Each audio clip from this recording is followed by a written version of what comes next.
And we are live. What's up, everyone? It's your boy Java slash Mortarian, and we are live with a twist to things. Continuing. Okay. And we are continuing with our Aviary Attorney. Now, last time, of course, we hit a snag. We hit a bit of a snag. And of course, Severin got shot. Of course, that's not how it's supposed to go. It's one off, but we're not aiming for that ending, to be honest. So that's why I went through the agonizing pain of doing it over.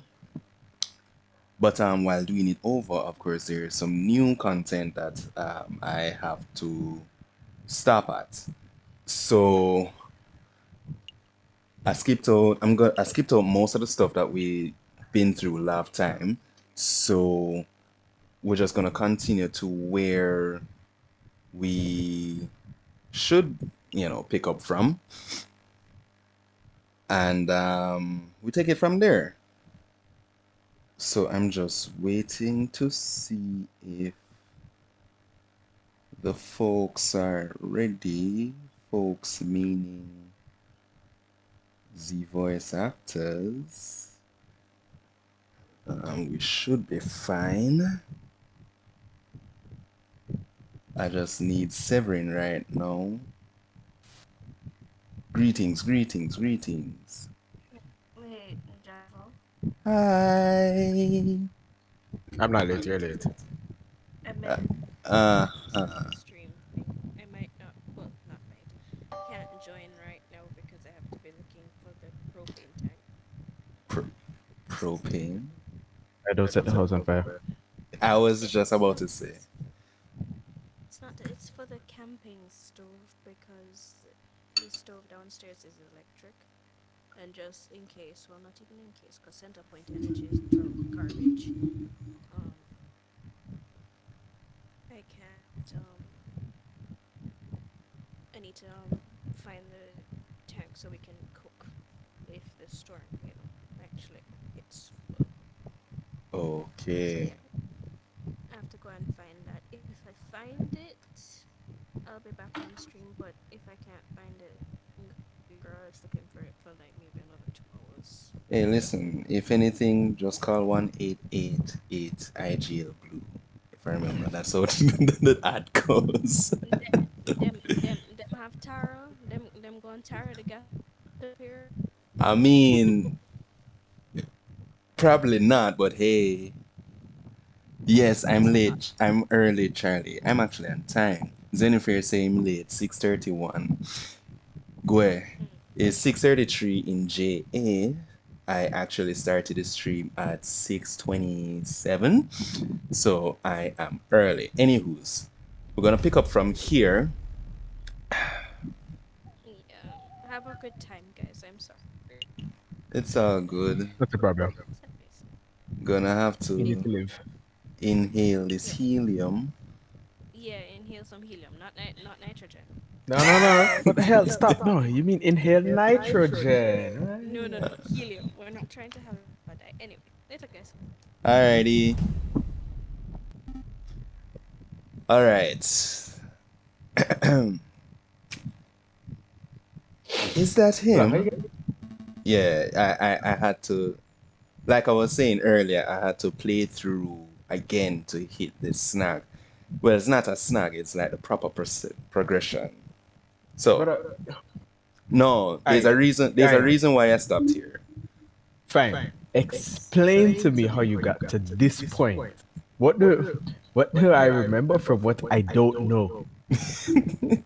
Um, what I didn't do was get the password. So that was the only thing that I missed out. I didn't get the password. Everything else was fine in terms of getting, the parts, the string, all of that. That's And who did you fine. get the password from? Oh, yo, so I discovered that I could have just I'm gonna say borrowed the the pot. You remember that pot in the freaking museum where we found Yes. the chocolate? Yeah, is it same Hmm. one? And the string was where we got the string from because that's free. So I got Yeah. all of that. As I said, I just didn't get access to the password, which is what I have now, which is why I'm able to come here because I have the password. Hmm. Yeah, so that's why we here. So we still have to Yeah, go but who do through you the get the catalog. password from? The same, the Freyar, aka the wolf in at the church. Because Oh. yeah, yeah, Oh, so you got to stop him last time. yeah. So I got to him. I used the book, and that's how I got the password. Okay, okay, okay. Yeah. So we here. These So these are the things you need to explain for your viewers, sir, well, because good they thing don't you get these asked. either. Well, good thing you asked, my good sir. Let me just Really? double check that everything is fine. Everything is fine, Armad. Okay. Right. Now we know what this fucker looks like, though. Yeah, because I did not know. I imagine he would be a crocodile, but yeah. Anywho's, let's go. Yeah, Charlie. Tell him. Thank you. All right. It must be. Excusez-moi, monsieur. I don't reckon you use nice use, fellas. What's the password? The password. Uh, Your this is mama. the this is the password, guys. If y'all read your Bibles, you'd actually find this password. It's in the book of Judges. Etam. Oh, that's what the idea was. Yes. Um, Etam. Oh, I took you fellows for bird brain cops, but you actually know the secret password. So, what do you want? Well, let's start with the introduction, shall we?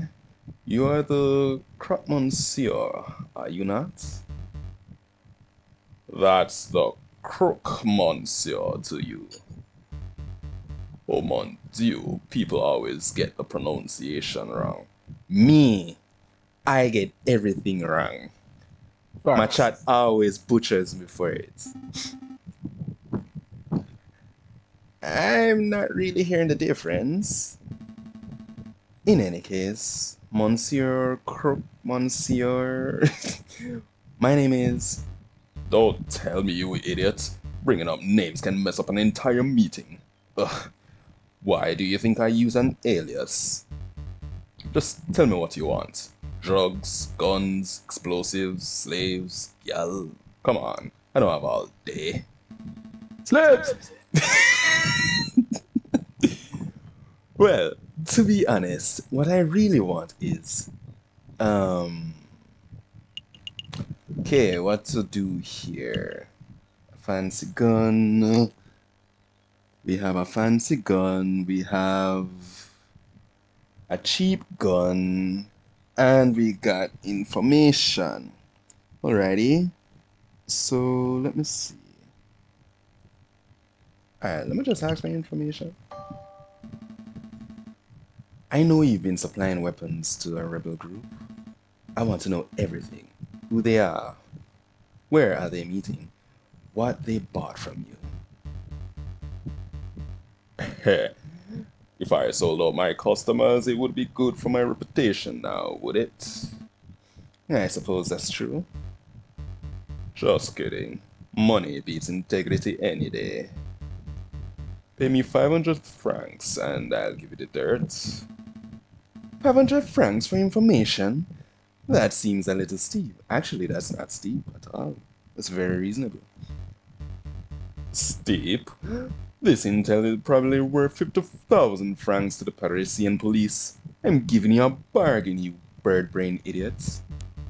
Listen, you pay me the full 500 francs now, right now, and I'll tell you exactly when and where you can find the rebels. Oh, you won't even be able to pay off Clark, you know. A Clark I, in name? Clacking, something like that, yeah, the bird, the doctor. Yeah, the Jamaican one. You know. Oh, oh, that bird. Yeah, that brother. Yeah. Oh, that really there. Remember, you Uh, paid him off last time, or I know. before that. You could have, I turns out you could have just beat him up. Yeah, I remember. I actually do have money. Uh, to be honest, I don't really have that kind of cash ready to hand over right here and now. Oh, that's quite all right. We can do installments. What does 50 francs a month at 10,000% APR sound? Well, well, well. Sorry, my dear. It's the fuzz. Yo, cheesy. Tew. Wait, wait. Monsieur, crook, monsieur. Come back. Never fail, Falcon. I'll take the dastardly fellow. Spew. Preston, I swear to God, if you die. Don't get too close, Harrison. That crocodile's got a gun.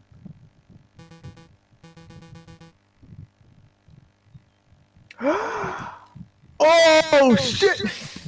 Yeah, now you're seeing it. What? Sorry, I was caught off guard that he's here. What's all this ruckus? Playing cops and robbers, are we, JJ? Are you blind, Severin? That was the crook, monsieur. We're on the crux of extracting some vital information about the rebels, but your smug ass entrance just ruined everything. Really? Smug ass. You put that on my fucking resume. That was the croque monsieur. I never would have guessed. You don't sound very concerned. Oh, don't get me wrong. I'm quite impressed that you managed to track down such an elusive criminal. But I have something much more pressing that I need to discuss with you. More pressing than finding the rebels? Perhaps. JJ, I want you to answer this question sincerely and honestly. Did you go by a different name prior to enrolling at the Paris Law School? What?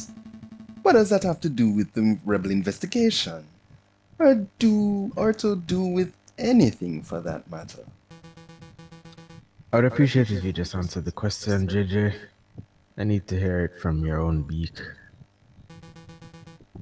Have you ever gone by a different name?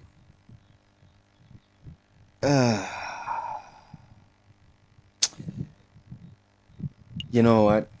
Let's go with this. I don't think that's any of your damn business, Severin. Keep out of my personal history. Hostile defensiveness, the desperate strategy of a guilty man.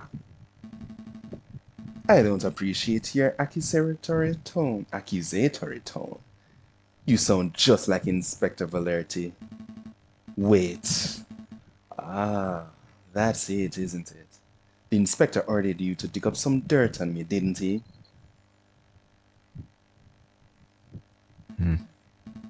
Answer me, Severin. What's going on? What did Inspector Valerti say? Answer me, damn it.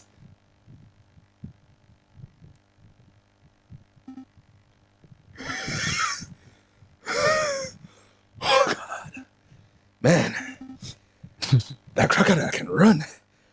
And he's big.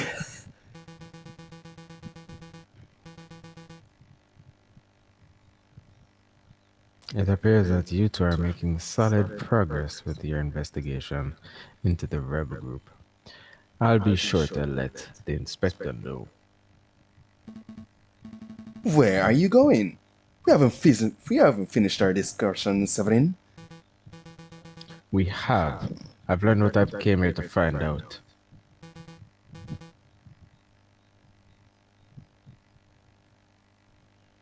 Good day, JJ. Good day, Sparson. That little pompous. What? What the hell was that about? Whew. It doesn't matter. Severin just poked his beak where it doesn't belong. Heh. Beak. Nosy. Blighter.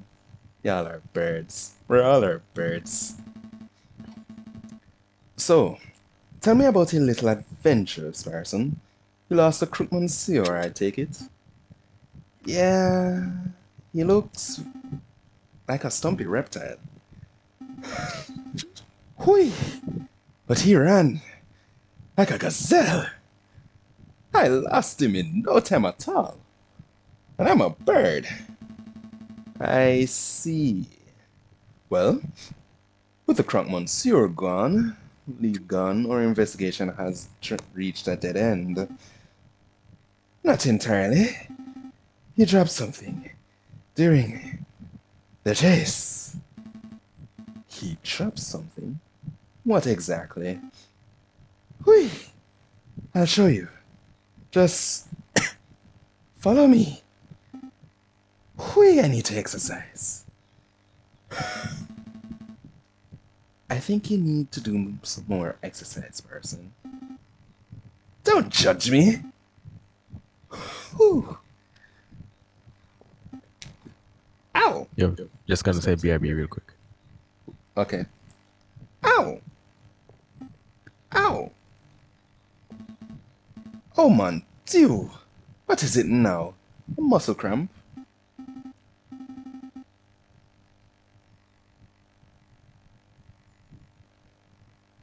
Wait, what's this? Hold on, I'm looking at my chat here. Sky says puts the stream up as background noise. Charlie says the French butchering is too much to be back.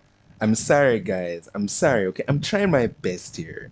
I'm no good at French. Gosh, don't kill me. No, my foot's hurting. I think I got something inside my shoe. Well, grit your beak and bear it. This is around where you saw the crocodile drop something, right? Yeah, something around here. Then let's put our investigation hats and find whatever it is. Alright, I've learned from my past mistakes, so let's do this last. What's up here? Does that street lamp look broken to you? Yep. I think all the lamps on this street have been vandalized. The ground is covered in glass from the broken panes. Oh! That explains why my foot is hurting. It does? There's glass in the sole of my shoe. You must have trodden on some shards while chasing after the croque monsieur. Ah! Oh no! My good shoes are ruined. Well, I wouldn't say good.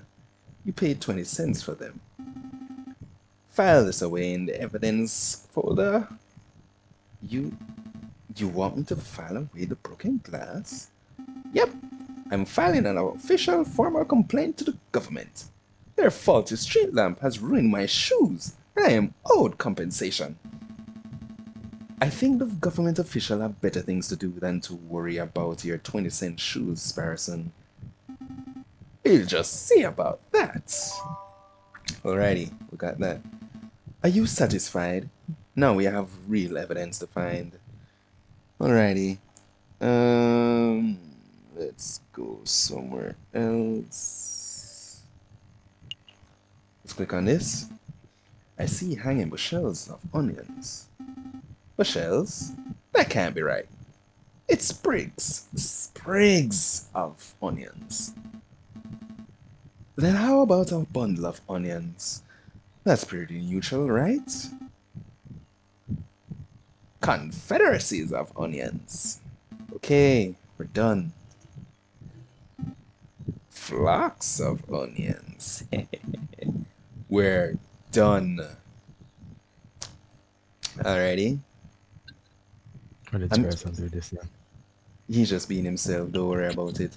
I mean, I said the obvious thing here, but let me just go around everywhere else first. Alright, let's go here. An empty cart. Somebody has scrawled the word Descartes on it. The owner's name, perhaps? I don't think so, Falcon. See the graffiti on the wall behind you? The wall, this wall. Somebody thinks this funny. That was a pun, you know. That was a pun. Yeah. All right. No to the obvious. Yeah, this is the thing the crew monsieur dropped. It's a list. 40 muskets, 20 pistols, gunpowder, 3,000 musket balls. To be delivered to the sleeping city. This is an invoice, though I don't see any names on here. But given the contents and quantities of the goods are probably intended for the rebels. Excellent find, Sparson. 'Twas nothing.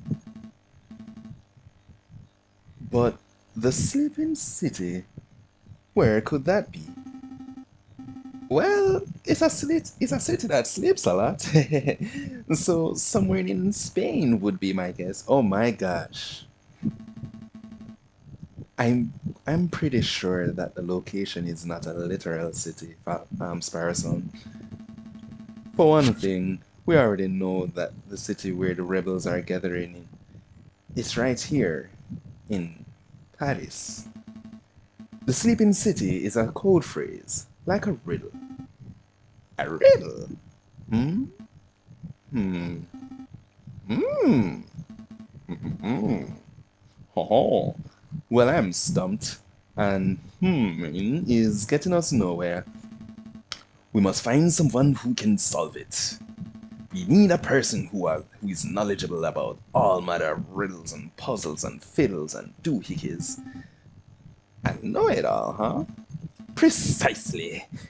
In the meantime, I'll file this away for safekeeping. You're getting somewhere. Finally. Do you think the croc dropped anything else? Um, I think that is it. Oh, let me just be safe here and check everywhere. The sign is difficult to read. The paint has faded. Tr- Trottle Fruitier. Listen, Chad, please don't slaughter me anymore. I can't pronounce French words. Okay? Hold I on, hold on. can't. Let me give it a try. Trottle fruitier. That's definitely That sounds that's so more American than it was supposed to be. yes, dog. Try again. No, I'm not going to try again. All Trottle right. fruitier. I'd Okay. rather. Fruit stall. I'll just leave it at that. Oh, okay. Here we go. Isn't that really what it is? It Even has worse, fruit. fruitier, fructier, fruc. That's Man, more Sparson, be German. careful if you're cursing a bad word now, you know. That's more German than anything. There's no way it says that. You just made those words up. All words are made of Falcon. That Facts. that is true. We just don't deal with L.A. Lewis made up words. For those of you who don't know who L.A. Lewis is, great. He's a virgin. I mean, Seven!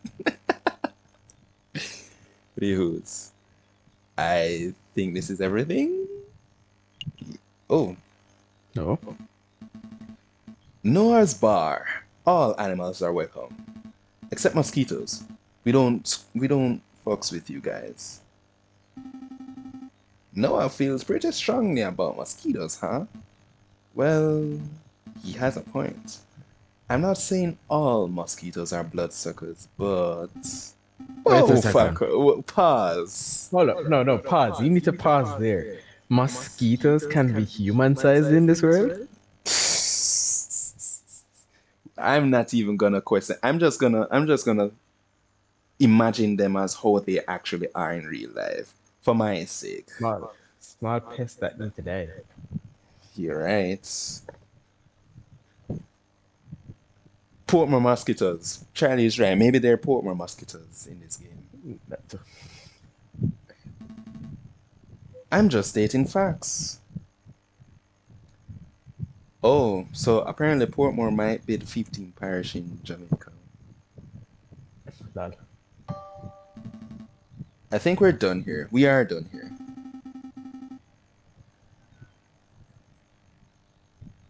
Oh, yeah. I may as well. I kind of don't want to. Yeah, let me just broaden the screen a bit. Really, because it's a. I want. If I small it anymore, you guys might not. You guys might strain to see, and I don't want that. All right, let's It's go. not that one. Oh no. She's saying that the chat feed is behind the The game. gameplay. I know. I broaden it. No, but that's So not. No, no, no, no, no. You can. You just need to move the chat. The chat where it says chat. Just put it above the gameplay. oh, okay. Hold up. Uh, let me do that real quick. Shit. Theme. That. How do we do this again now? Shoot. It's just a simple move, brother. Move it where now? Just above the gameplay. That's all. Above wherever the game capture is. Oh, above the game capture. Alrighty. It's a broad game capture, that's why. No, no, that's not what I'm talking about. I'm talking about okay, so where you see your sources, so where you Yeah. see all the sources and you see the words, Yeah. Oh, move just move that it. Okay. above. Yeah. Okay. Now you're You don't need talking. to change any of the size or anything. Change Now it you're further. talking. Sorry, guys. Yeah. I was dumb. All right. Moving on. But you have a So weird technological affinity. leave me alone. La Leon. That may very well be the only proper thing I pronounce. Sky would be great here. Hold up. Let me inhale some helium.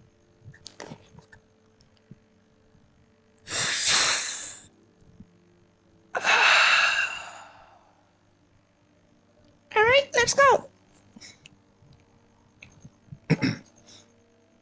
Is this the Who is room? that? I'm sorry.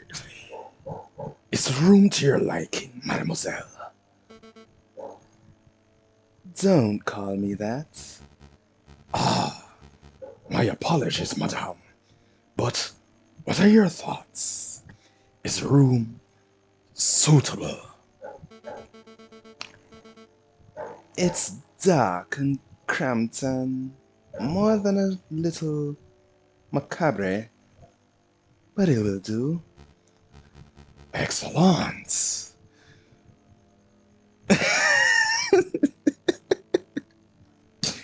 Guys, I can't do this. I cannot soul female. I'm sorry. I tried. All um, right. Let me at least give it a shot. I'm not going to try and be female, but I'm gonna put on as my feminine a voice as I can yeah, possibly. my pitch can't go that high. Um, That's good. excellent. I have hired private security to guard the entrance 24 hours a day. Rest assured, your weapons are safe. Hmm.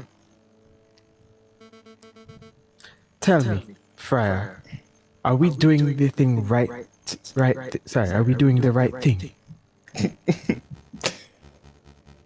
Of course we are, madame. There cannot be change without bloodshed.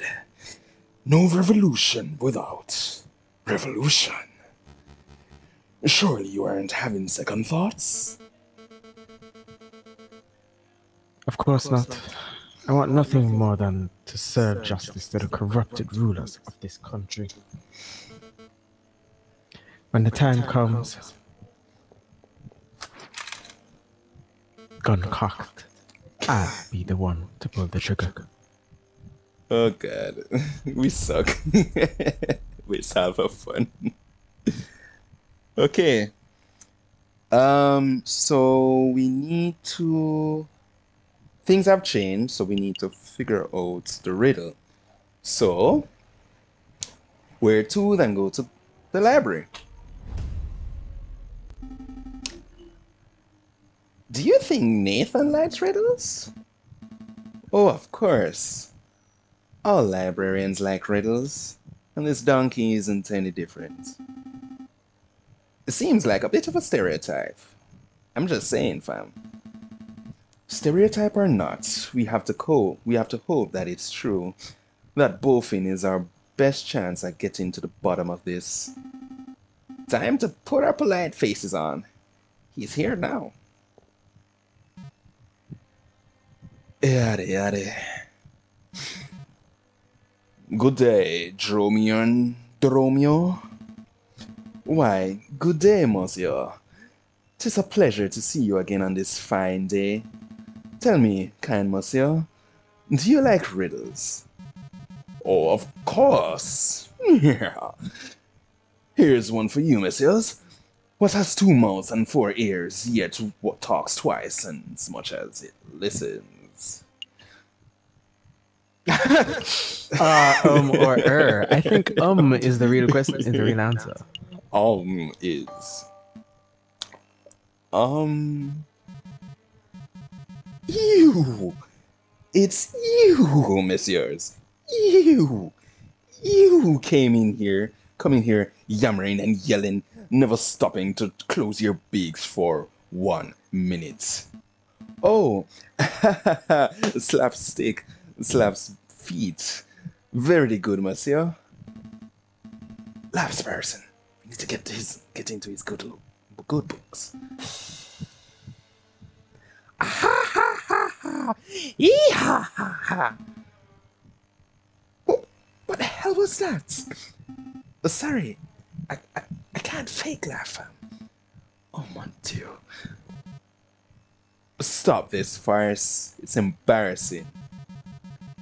You messieurs have obviously have some inane riddle you want solving. So let's hear it. Go on, spit it out.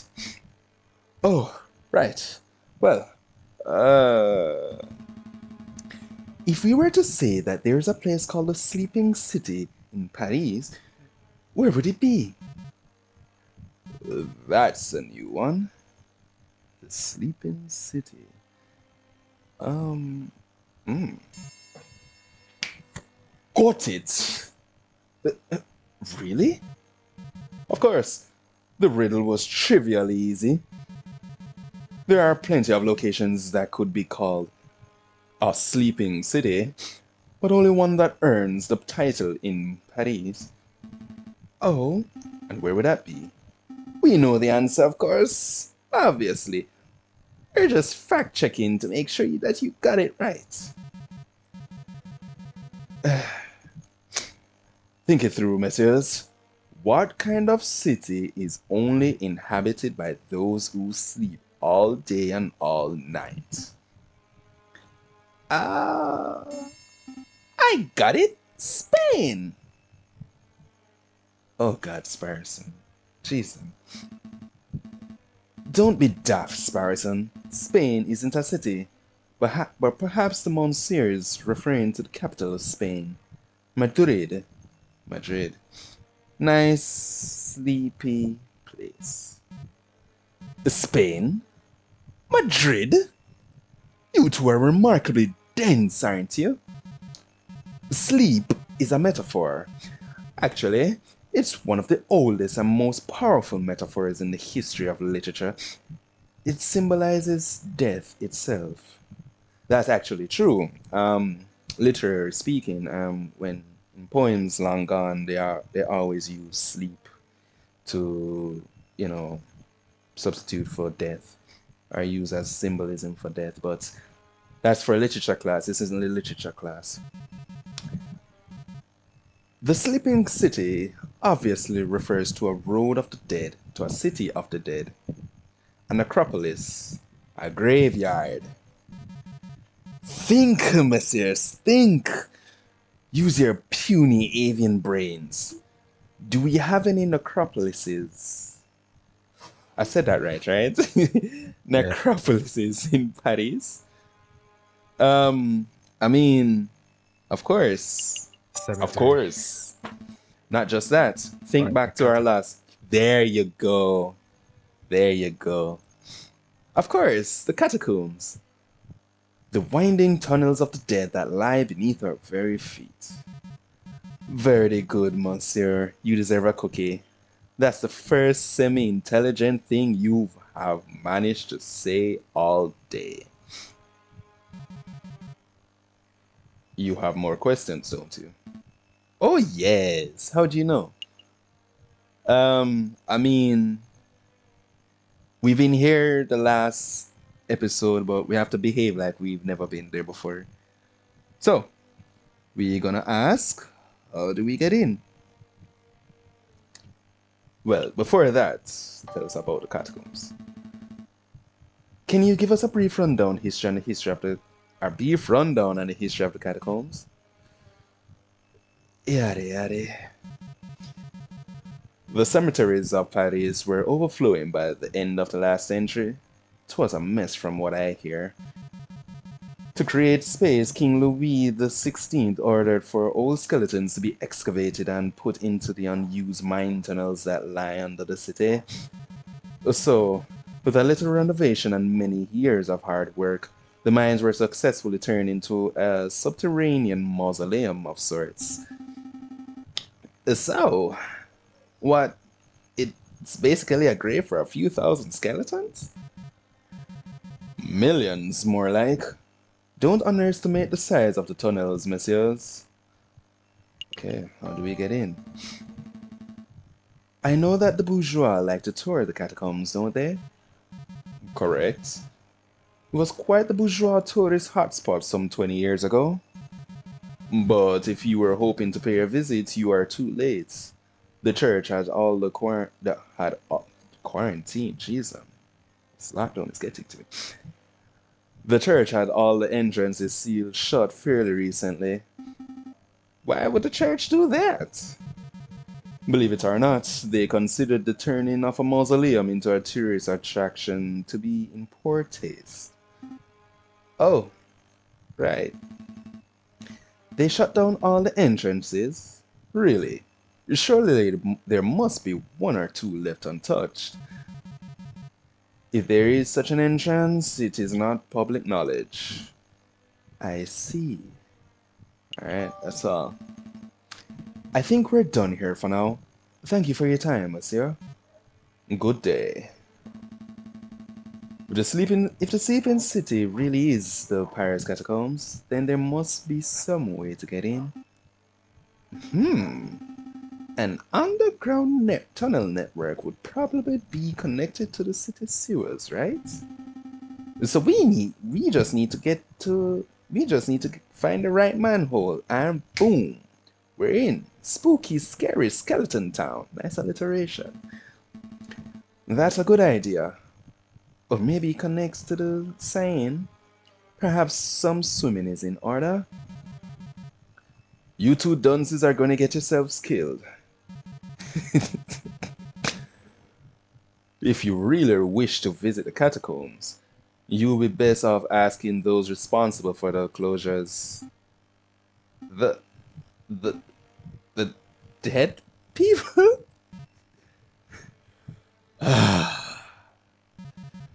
The church, monsieur. The church would know if any unsealed entrances still exist. Oh, right. Oh my gosh.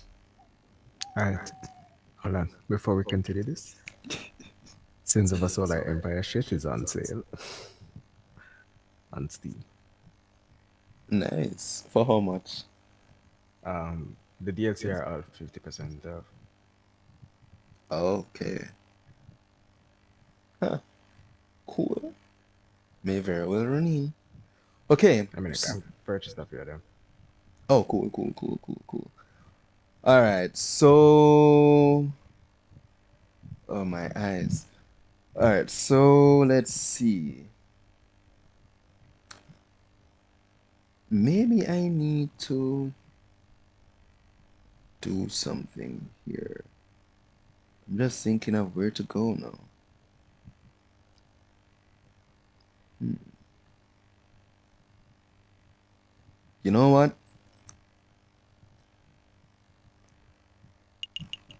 This won't affect me. So let me just go back here for something. Let's see what's up. No, okay, nothing. Alright, let me go to the church. Notre Dame. Yeah. Whew. Prep my voice real quick. Did you really sneak to the Lavoie again? I keep telling you, my brother, you can't risk being seen. There's too much at stake. But the good word must be spread, my brother. We need as many supporters as possible. No more sulking in the shadows. No more covering in the dark. We must rise up against our oppressors. Oh, but before I forget, here's a pin bag. I borrowed it. Again? What happened to yours? I lost it. So careless. Don't sweat the petty things, brother. Let's focus on removing the obstacles that stand in the way of our father's dream. Right. Like the annoying little bird who's been poking his beak into our business. He's dangerously close to uncovering our secrets. You want me to take care of him? It would be in our interest. I have a trap in mind, but... Ah! Someone's coming! Go hide, quick!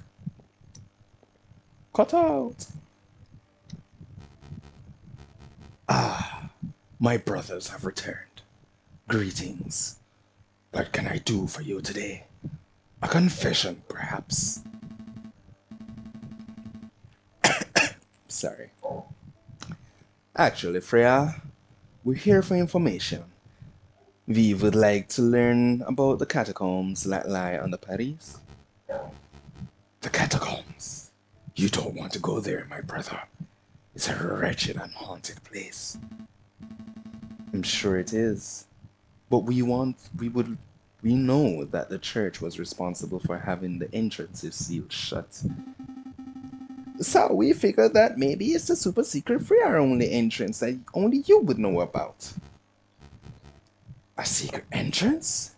That's an interesting idea. You know, you are not the first birds to have asked about that. We aren't? Yes. A cockerel paid a visit today. Perfect posture and snooty, or one-eyed and scowling. The first, a prosecutor. I think his name was... anyways, I'll tell you the same thing I told him. Come here.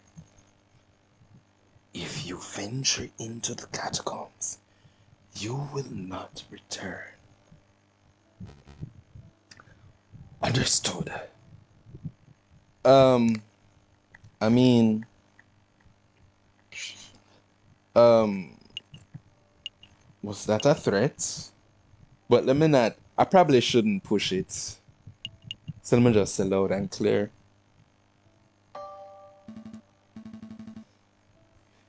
Loud and clear. We'll stay away from the catacombs. Good. Very good. Now, if you two will excuse me, I have a sermon to prepare. Be on your way. Damn it. Another dead end. How did I just say that? Another dead end. She said the dead. Dead end, you know? Maybe it's time to wrap this up. We can go tell the inspector what we found and call today. Don't quit just yet. I've managed to take something from the Friar. How did you do that? From the Friar's pocket when we gave his little warning. Seriously? Again? This is becoming something of a bad habit for you. Well, go on then. Let's see what you've pilfered. This. You found this pen in Friar's robes? Yep. Interesting. Actually, this is more than interesting. This is amazing. This is the exact pen that Judge Romulus uses. It even contains the same green ink. Huh. Do you think it's actually the same pen? Or do you think Romulus and Remus just have a matching set? I honestly don't know. But I do know that this may come in handy. I'm gonna keep hold of it. Alright. We're still at a dead end though. My gut tells me that the Freer is hiding something, but I can't get him to cough up. Oh, it's not like we can beat any information out of him. Let's just go do other stuff and maybe we stumble across some more clues. Clues. Maybe you're right. Let's go. Okay, day number 7. Alright, I've got some stuff done. I think this is where I can idle about, so let's go to the courthouse. Ooh la la, what we got here? Ah, Judge Maxime. Oh, hello, Monsieur Falcon and Bluebird Ton? Sparson. Right. Sparaton. Your Honor, we heard that you had an accident with a flight of stairs. It's good to see you're back on your feet. A flight of... You know what? Kaiser, think I can take a crack at it? I feel like if I match the voice with a tone, I'll sound more like freaking Falcon. Okay. So give it a shot.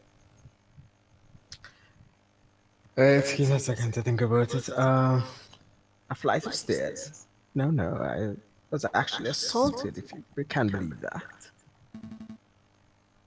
I can't believe that.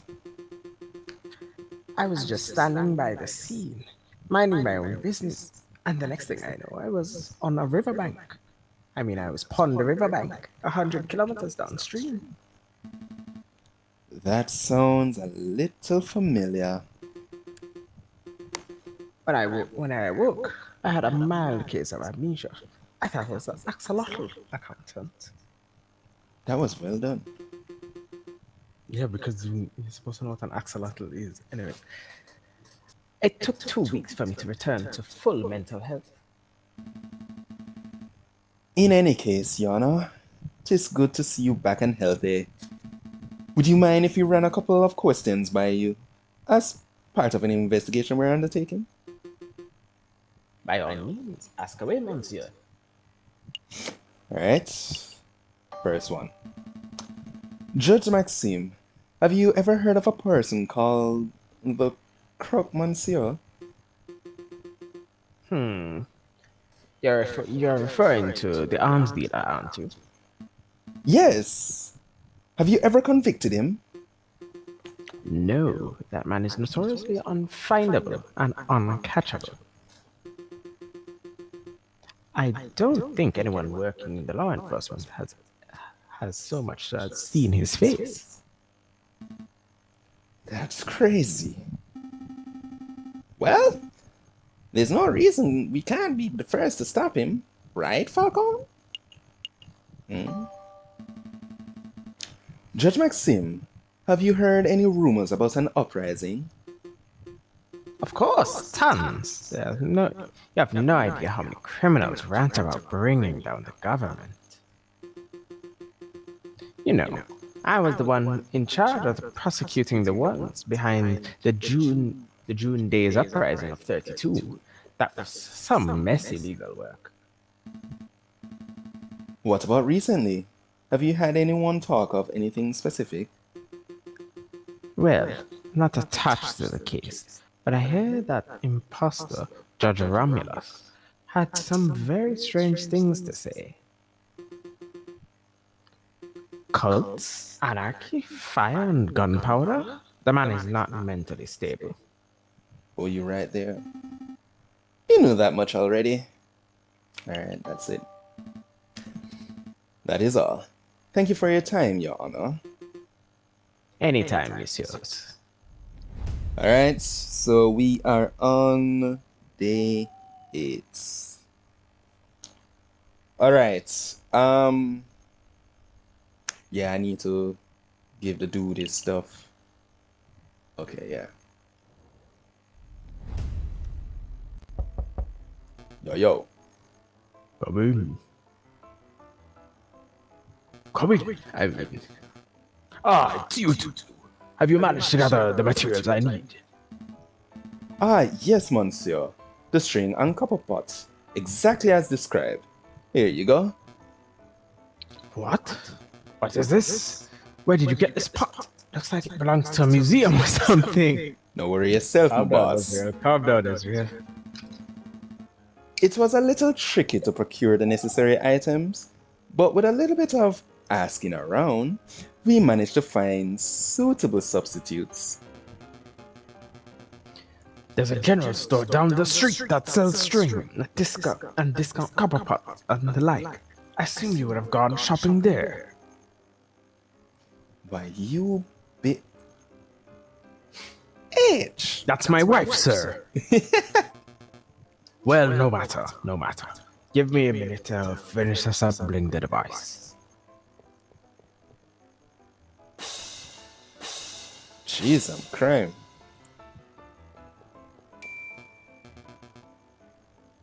Ta-da! I proudly present to you Gustav Trove's magnificent Explorer Extractor surgical device. Trademark packaging pending.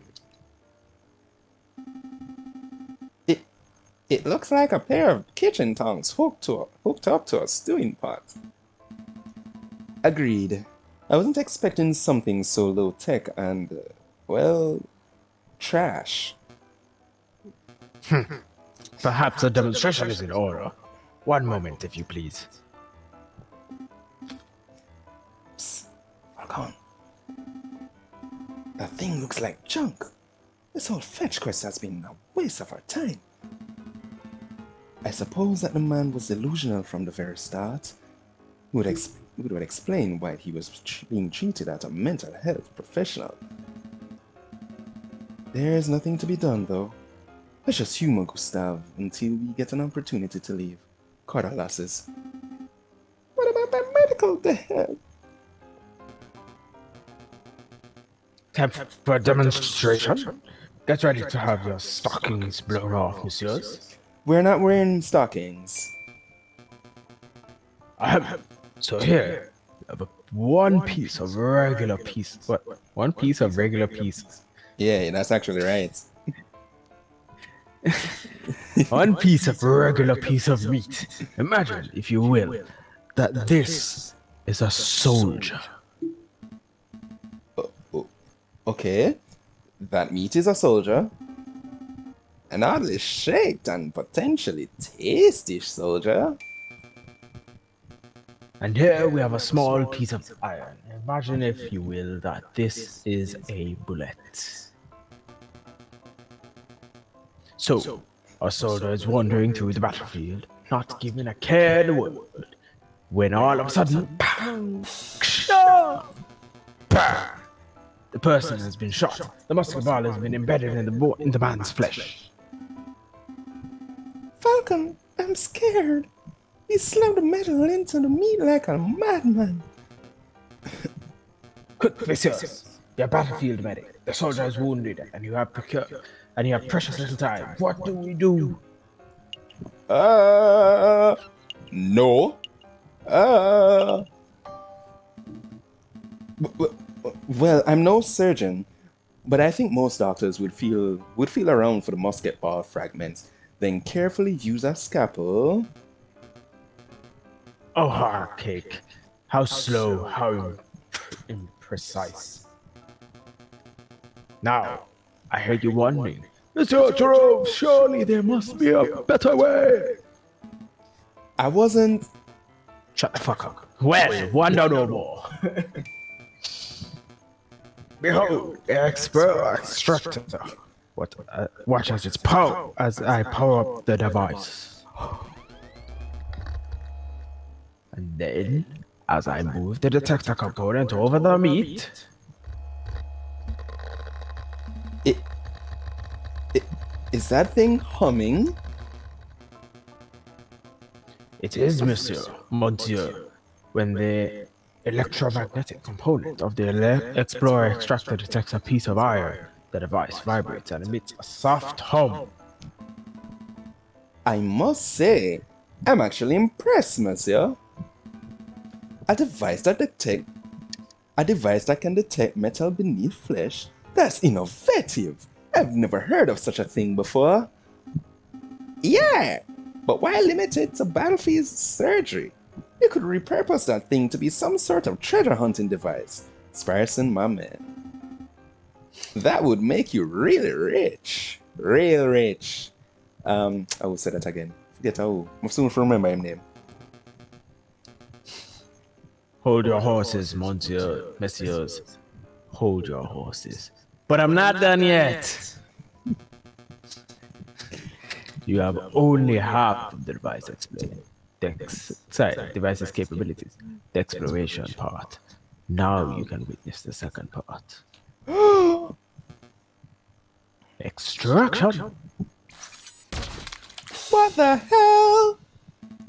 Did, did that thing just. Yep. Sucked out that bullet like a pig from a grapefruit. Behold, the original piece of iron removed swiftly and precisely from the flesh. That would more than likely kill the man from shock trauma to backside and heal him. So, what do you think? Pretty revolutionary, huh?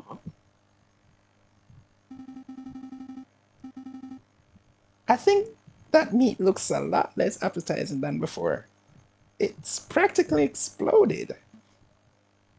I I have no idea what to think. Mon- Monsieur Stroh, you are a strange and mildly terrifying individual, but I cannot fault the innovation of your device. We shall pass it along to Dr. Falray and let him decide its worth. Thank you, Walter.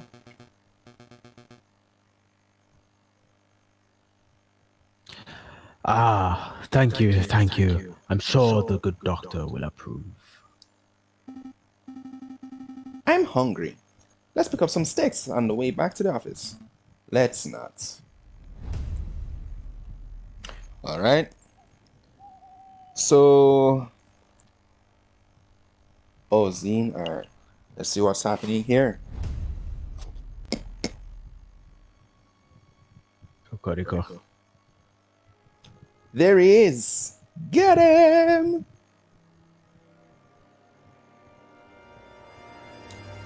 That's the rooster who shot the crook, monsieur. Man, a gunman. Man, a bad man. I think we're getting close to unraveling this whole rebellion nonsense. Let's just not dawdle, Sparson. We're nearly there. Alright, let me just deal with this letter first. Spam? I don't think so. It's from Cocorico. Severin? Well, go ahead, Sparson. Let's hear it. Your time. Ah, JJ, you absolute bird. If this letter reaches you uninterrupted, then it means that I have been captured and or killed by the rebels. Nani? Last evening, the inspector gave me a tip-off of a midnight trade between the rebels and the crook monsieur on Rue de Marone, Marmose. Marmose. I intend to watch from the shadows, but I know that such a mission is a dangerous one. Wish me luck. If this is the last correspondence you'll ever hear of me, then I suppose I should end it on a positive note. You, sir, suck. Falcon, you are the worst friend. and a horrible lawyer. I'm sorry for the belittling.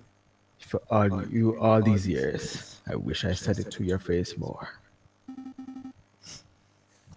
Kind regards, Cocorico. Bitch. Bitch. This dick. It. Is this for real? There's no way. This letter has to be some sort of setup. It's Severin's handwriting. I know that pompous talk anywhere. Where do you think he is? I don't know. Why would he go alone? I don't know. But we have to help him, right? I mean, if that trade was at midnight last night and it's 10 o'clock now, he might still be okay. Maybe. But I don't know. Come on, Falcon. Pull yourself together. We got to act fast while there's still time on the clock. But he called me a horrible lawyer. Ugh. You're right. Sparrowson, grab your coat. We're going to save this bird. Really? Are you serious? Oh, absolutely. I know we can do it. With all the investigating we've done over the last couple of weeks, I think we know the rebels better than they know themselves. We can find them, we can outwit them, and we can bring Severin home alive. Oh, wow! You're busting with confidence. But where are we going? Was Severin's letter not clear? He was investigating the Rue de Mamos, so that's where we should start. Yeah. Yeah! That makes sense. Let's roll. Alrighty. Yeah, so that's where we go.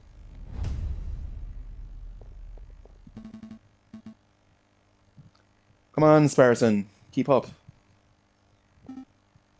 Hui! No time for wheezing. If Cocorico was last seen around here, then there has to be a clue nearby. Right. Right. Okay, moment of truth. But before that, let me see if there's anything else. Ah, see then. Let me check this. No lantern. Alright.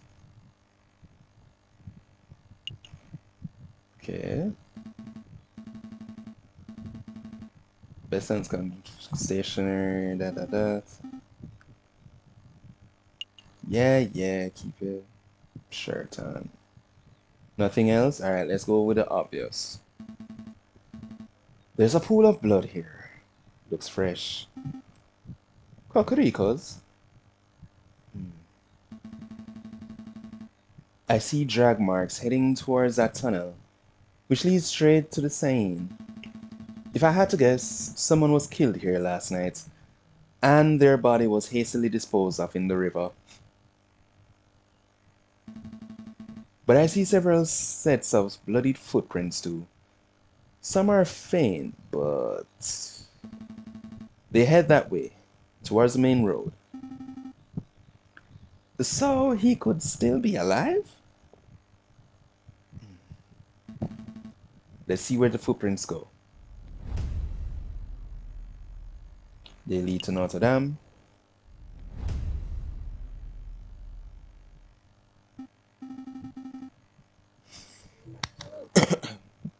Here, the footprints lead right into Notre Dame. It seems that way. Unbelievable.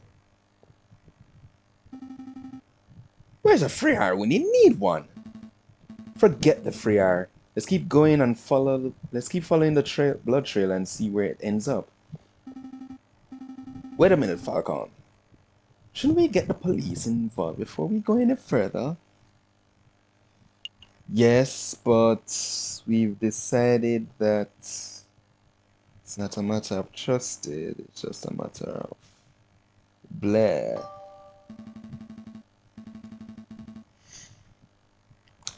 You remember what Severin wrote in his letter?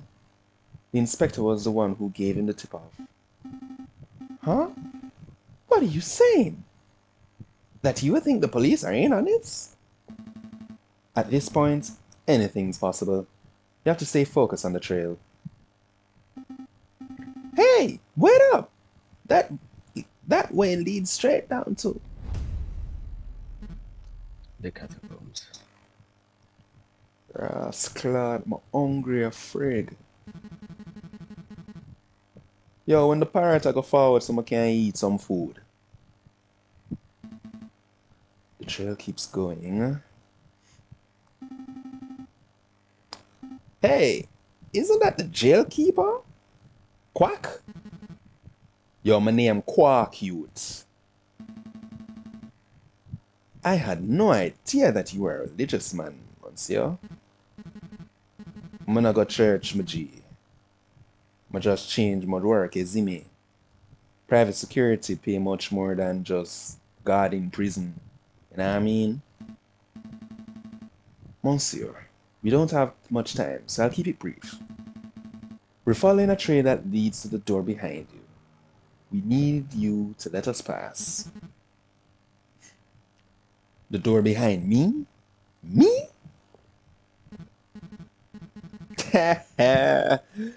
Oh no fool no blood, nah. That door they lead right to the catacombs, and I mean I not think now I want to go there if not have sense, you know. I'm just saying. Catacombs. And besides, just because I know you want to go in, I mean some I just make no walk past me, you know what I mean? You know, hear me just say private security. I have a job for them, I have money for make, money I for make. I promise for act as a god, so that my day for you, see me? You want a bribe, don't you? Yes, youths. How much you have? My fist.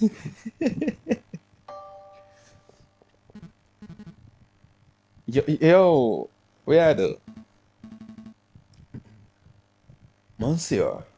Perhaps I wasn't clear. I am short on both time and patience. Are you going to tell us? Are you going to tell us pass? Or do I have to beat you until you are unable to stop us? Pick your poison. Alright. You know, forget, you know, push badness. Just go on through. The door is right behind me. Go on, go ahead. Come out of my face. That's the door to the catacombs. It's that simple? Yeah, it's that simple. So, what, you expect a hidden boat case or something? This is, I know Scooby Doo this, bossy.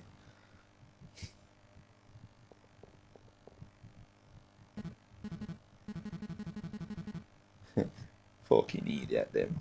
I'm just a walking on one pitch black maze and them don't even have one lighter or a torch.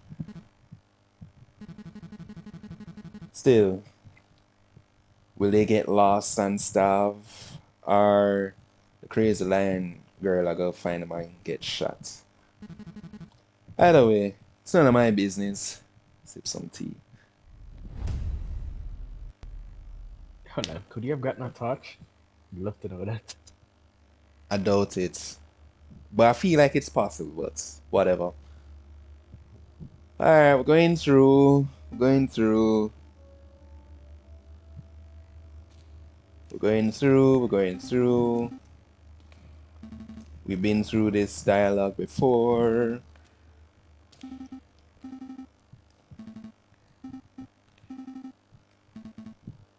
This is where Sky would star, but hey.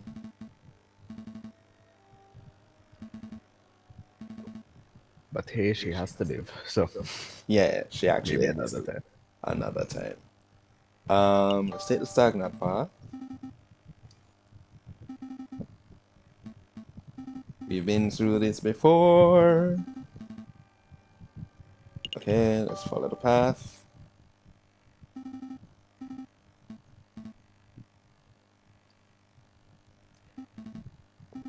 Alright, let's hope,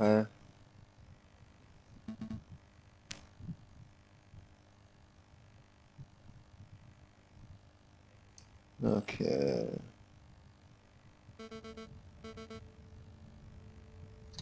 I'll ask you one more time. What is your name? Are you with the police? The royal guards? Speak, cock.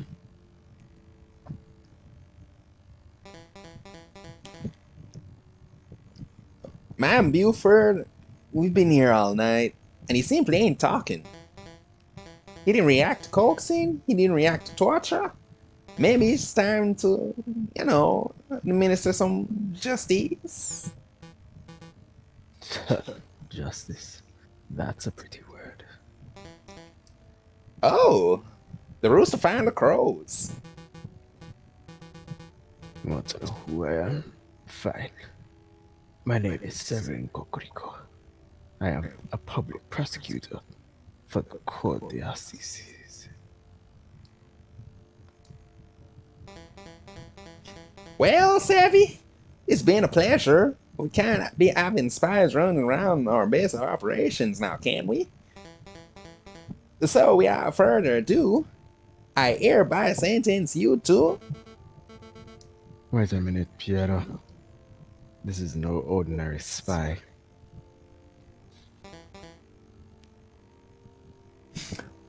Because he's a prosecutor? No, because he's the bastard who condemned my father 10 years ago. I miss guy. Wow, are you sure? I had my suspicions when I saw his smug air of arrogance, his holier than thou glare. It's holier than thou, fam. Shut the fuck up. Okay. But now that I know his name and occupation, there's no doubt.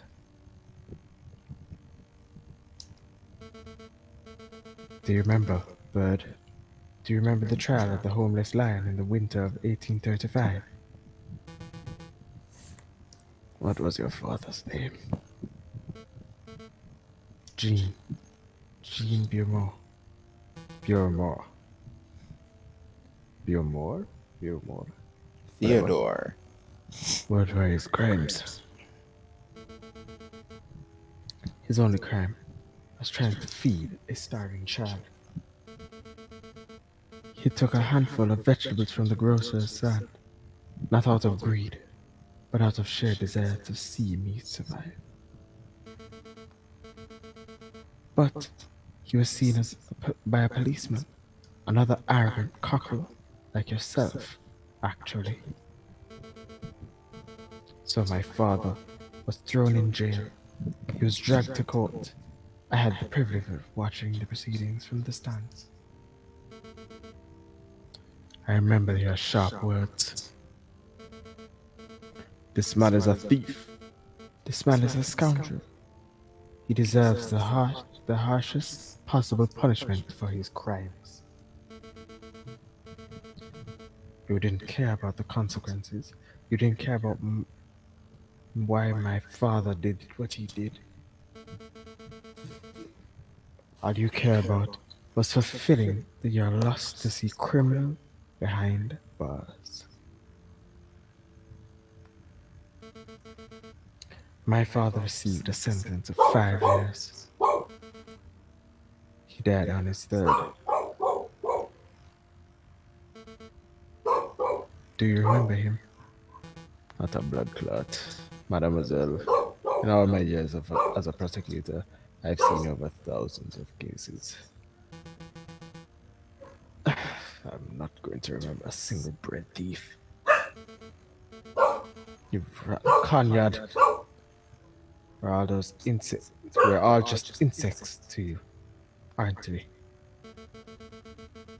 Who cares if a child starves on the street, as long as you put enough criminals behind bars to meet your quota? Am I right? Your silence speaks volumes of your guilt. Severin Kokoriko, you have been tried by the people of the Second Republic. We have found you guilty on the counts of conspiracy, of the murder of the Croque Monsieur, and the murder of my father, Jean Beaumont. Oh, I've been found guilty. Mademoiselle, if you want to shoot me so you can fulfill your revenge fantasies, then by all means, shoot me. But don't pretend for a moment that this mob resembles a court of justice in any form. A court of justice? Now there's a contradiction. Bird, you know nothing of justice. Fairamos, read the man his last rites. With pleasure, madame. Ignomini Patrick, file. Or whatever Italian thing that's it. Sky knows this. She knows that more. Falcon, we have to make a move. Do something. Say something. All right, let me pause right here. So, this decision breaks it up, will break up the progress in three different sections. There are three different endings to this scene itself. Now, we've already sort of went on one where Severin got shot. And what we're going to do here will be a alternate ending. Kind of hard to say which ending is the proper ending, but hey, I'm gonna go with the more fitting ending. So Where Severin lives, right? yeah, where he lives. I think I know one of them he's dead, but I'm not sure of one. I know this one he'll be alive, but I'm not sure of the other one is here. But whatever. So we'll move on with this one where we keep him alive. So speak up, because if we stay silent, he's gonna get shot. All right, I'm going in. I'm coming too. No, I need you to get out of here. Go find the police, Royal Guard, anyone. I'll stall for time. Falcon. Oh, okay. I'll go get help.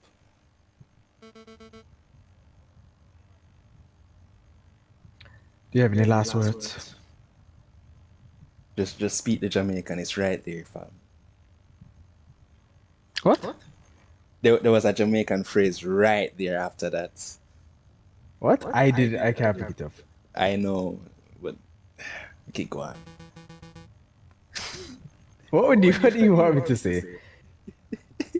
Tell her about her mother. Just pull the bloody trigger and be done with it. Objection! Wait.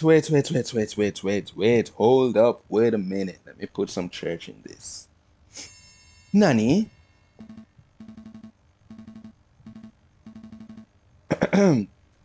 He's right. This is a terrible trial. There's no evidence, no defense, no examination of the facts. You've dragged a man off the streets and decided his fate based purely on your own prejudices and whims. Who the clot does this bird brain think he is? I am this man's defense attorney. I am JJ Falcon. JJ, what are you doing? Defense attorney? You're a raving loony is what you are.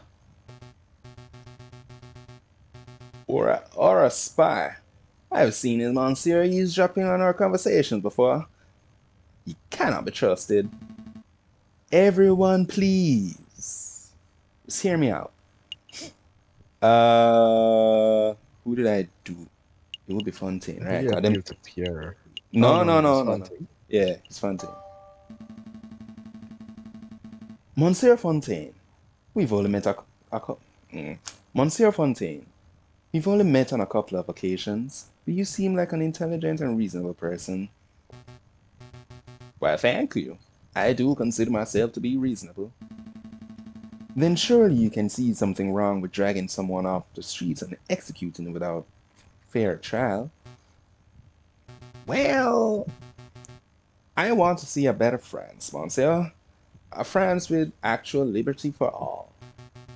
I don't enjoy violence, but I have no qualms with a traitor or two dying to achieve that noble goal. Means to an end, you know?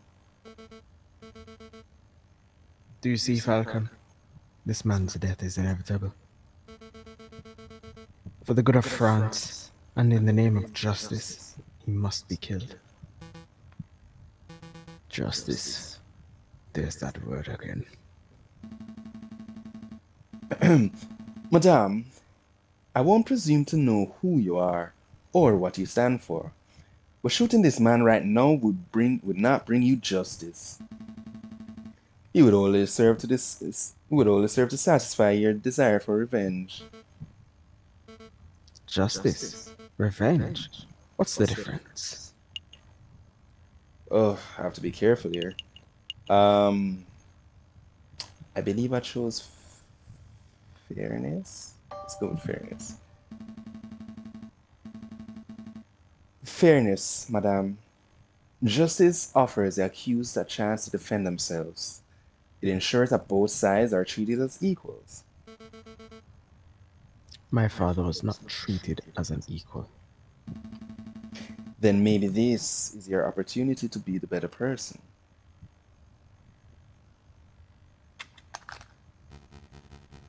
Madame, surely you aren't entertaining the words of this, this heathen. Fine, Falcon. We play this your way. You shall have a formal trial for the murder of Croque Monsieur. Oh, excellent. Shall we head back to my office and file the necessary papers? Don't take me for a fool. You'll walk us right into a trap. We shall have the trial right here and now. Right here, in the catacombs. It's a good place as any, I suppose. I suppose we'll be needing a judge. I volunteer. You fucking idiot. No. Piero, definitely not. We're trying to form a courtroom, not a circus. Ah, Just go see how the security is doing, Piero. We don't want any more spies wandering in. radio. Chop, chop, chop, chop, chop. Perhaps I can help, madame. You know that I'm a pious man after all. Okay, Remus. You can be our judge. And I'll lead the prosecution. What about the jury? With due respect, I don't trust your peers to be impartial. Look around you. As we speak, we're being watched and judged by countless dead men and women. There shall be our jury. That may work as a metaphor, but in practical terms, In practical terms, it means you have to convince. You have me to. It's me you have to convince, Falcon. Convince me that this bird is not guilty. After all, I am the one who holds the gun. well, looks like we're ready to get started. The trial of Severin Cocorico is underway. He stands accused of murdering the man known as Croque Monsieur in cold blood. Madame Buford, please explain the details of what happened. Very well. Last night, at the stroke of midnight, two gunshots were heard on the Rue des Clapoy, clapoy! Marmoset. Jesus. Pierre alerted us, and we managed to arrive before the police did. On the scene, I saw the man known as the Croque Monsieur, a good friend of ours, lying in a pool of his own blood. Standing over the body, I saw the murderer, Severin Cocorico, still clutching his murder weapon. Am I to understand that you did not witness the crime firsthand, madame? That you only saw the aftermath? Yes, but one of us did happen to see the incident itself. Man, Buford, I found this here pigeon running around in our tunnels. I'm no pigeon, monsieur. Well, he's a spy in any case. But I say I shoot him right here now. It's alright, it's okay. Chill, chill, chill. He's with me. With you. He's my assistant. He carries my bags and stuff. Falcon, I trust that you don't have any other assistants lurking around the corner. No, madame. Then take your lackey out of my sight.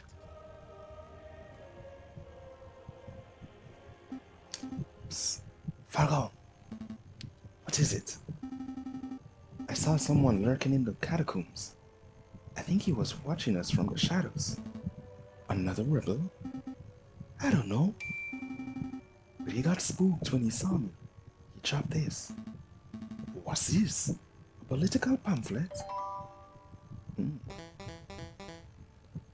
Well, I'll better be going back to patrols then. Let's mosey on out of here. Not so fast, Piero.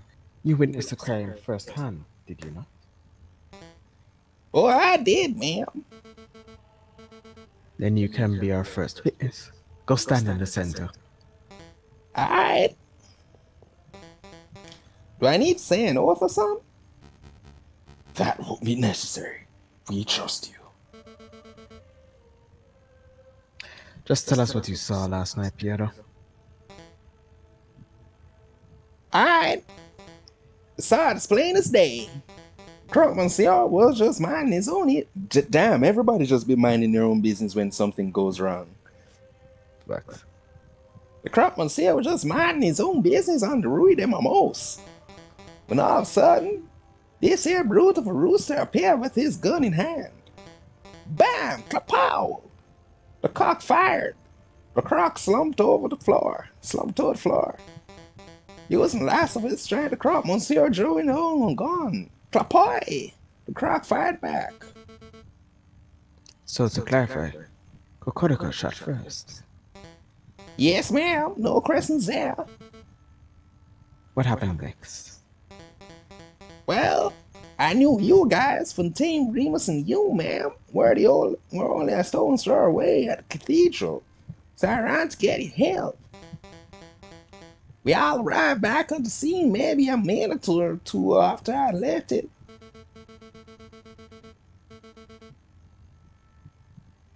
And sorry, and there I saw the dead croque monsieur and the murderer Severin Kokoriko with my own eyes. Thank you for your report, Piero. It's not, ma'am. You see, Falcon, Piero is not the sharpest knife in the kitchen, True. Exactly, true that. but he is honest to a fault. I would trust his words with my own life. I don't doubt the man's honesty, madame. Nonetheless, I would like to cross-examine a witness. Cross-examine? What does that mean? I don't claim to be an expert of the law. That was always my brother's side in the family. But I think a cross-examination means that the Falcon would like to waste our time by asking pointless questions. Actually, I think it means that I would like to make sure that that Pierre's story holds up under scrutiny. Yes, I will be asking questions, but only questions that directly relate to the case at hand. Clearly a pointless stalling tactic, madame. Shall we put an end to the trial? No, let the bird have his little cross-examination.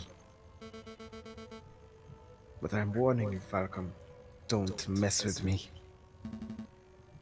Don't mess with you. If I get the slightest inkling that you are rambling to stall for time, I will end this trial on the spot. Do I make myself clear? Start questioning Kokoriko's shoe size or the color of the croque monsieur's underwear, and I'll lose my patience.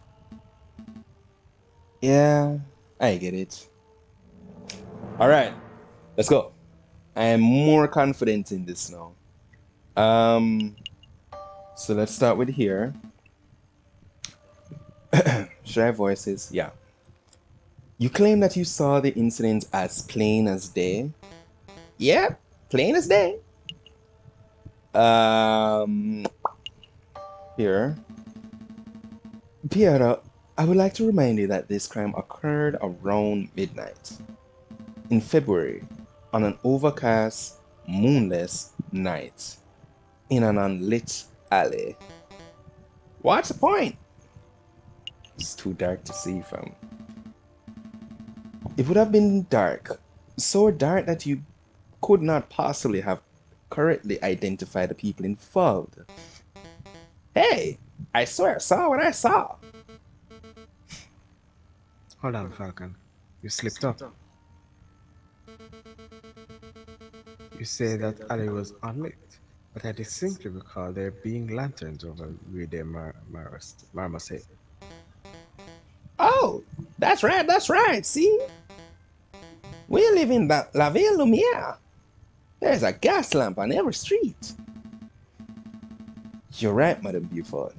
There are street lamps over street. Mm, there are street lanterns over Rue de Mamos, but they wouldn't have been any good. This is where we go. The street lamps over Rue de Marmos were broken. They're completely non-functional. As proof, I present the glass shards that line the alleyway. These shards originate from the panes of the broken lamps. And I've still got holes in my shoe. In the soles of my. What? And I've still got the holes in the sole of my shoe. Double proof. Those glass shards could have come from anywhere. I mean, you could send one of your underlings to see the broken lamp for yourselves if you want. Wanna waste more time? I think not. This sounds like a little stalling tactic. Excuse me, Madame Beaufort. I don't remember whether the street lamps are broken or not broken, but I do remember that we had to use a torch to light up the scene. Hey, whose side you on? I'm just saying, man. Falcon may be right. It was particularly dark, so it's possible that there weren't any lit street lamps.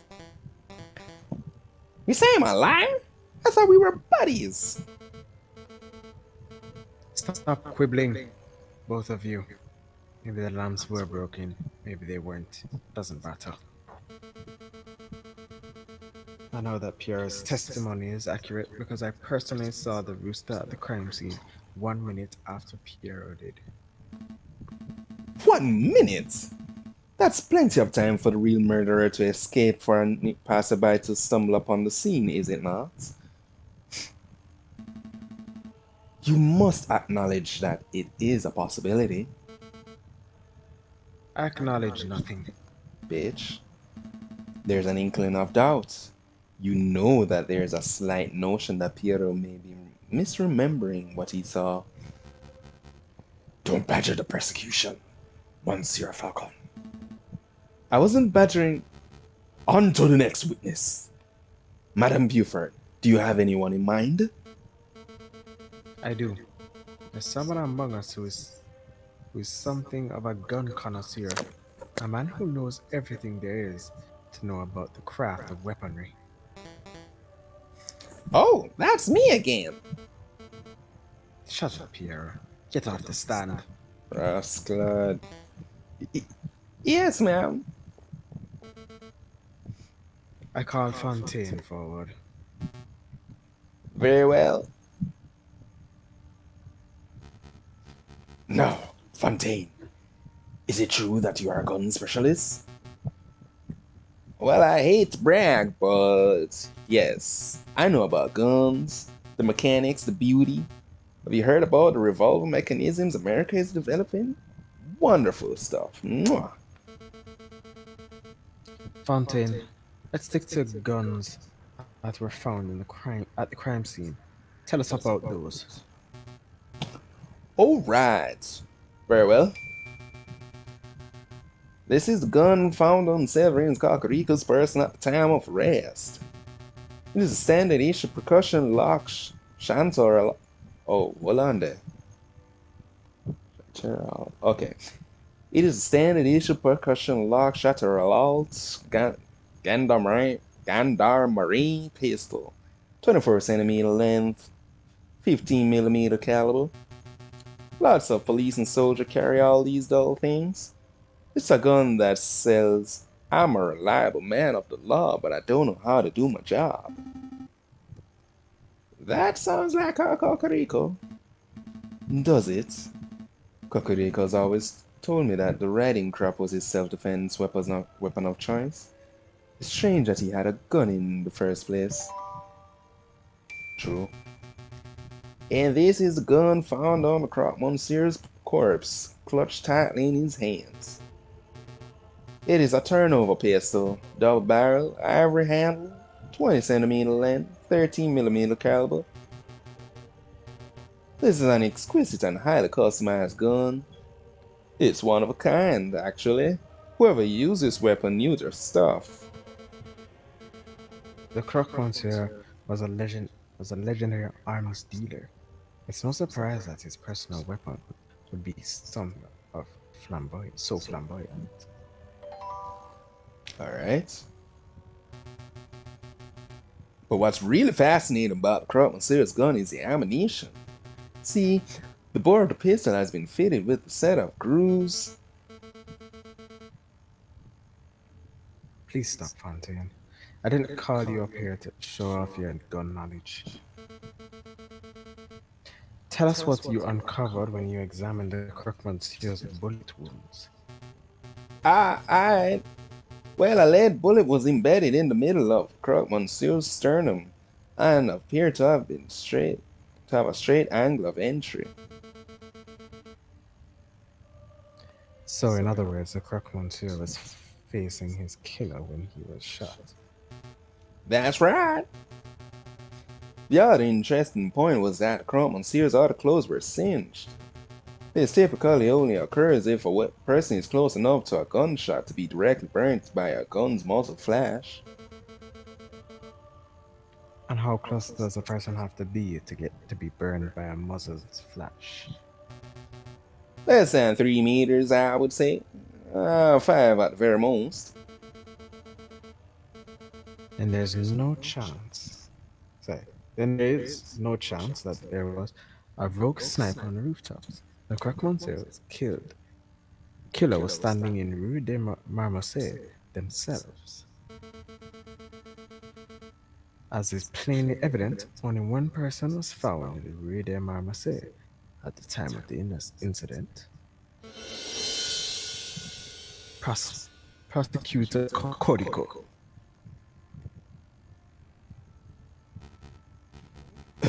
Well said, madame.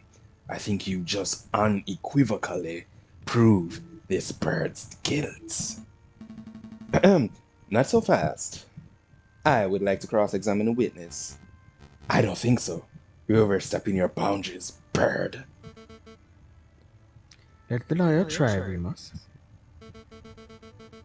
And he fails, there will be absolutely no doubt to anyone in the room that Cocorico is nothing but a bloodthirsty murderer. Alright, let's go. Alright, this is new. Standard size 15mm Gendamari weapon. That's the gun he got. Hold up. So we have 2 guns. So watch that setup here. Alright. We'll try it here. So let's go on the turnover pistol. Fontaine, about the Croque Monsieur's turnover pistol. Tell us about the ammunition. You were about to say something about the gun's ammunition before Madame Buford cut you off. Could you give us the details? Oh, great. Now he'll never stop talking.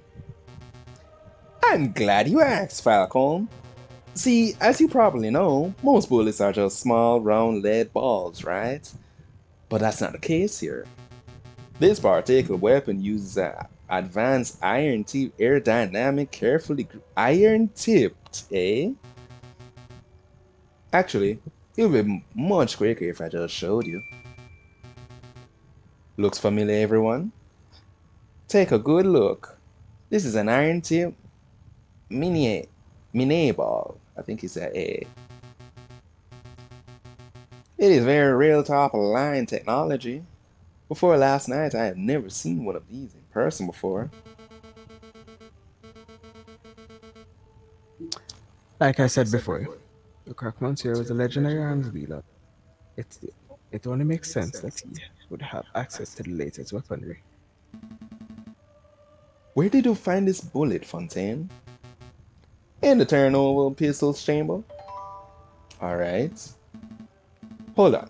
I'm confused. I thought the Croque Monsieur fired his gun. So how is it possible that his gun was still loaded with a bullet? Sorry. A turnover pistol is double barrel. This means that it can hold two bullets at once, ready to be fired in quick succession. Ah, I see. The Croque Monsieur fired one bullet, but died before he could fire the second. I trust that you have no more questions about the matter, Falcon. We've wasted enough time already. Um, Let me see. Alright, let me ask where's the other one. Cause for real. Not yet. Where is the other bullet? What other bullet? The fired Minier ball.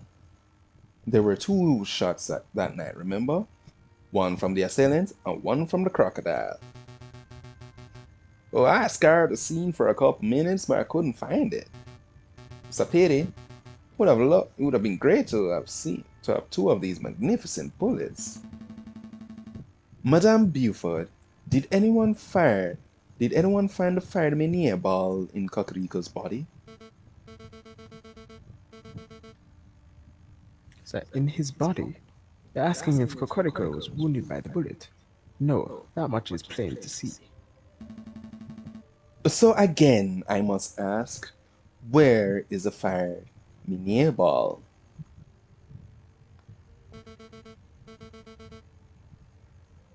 Well, I don't have any clue. What are you trying to get at, Falcon?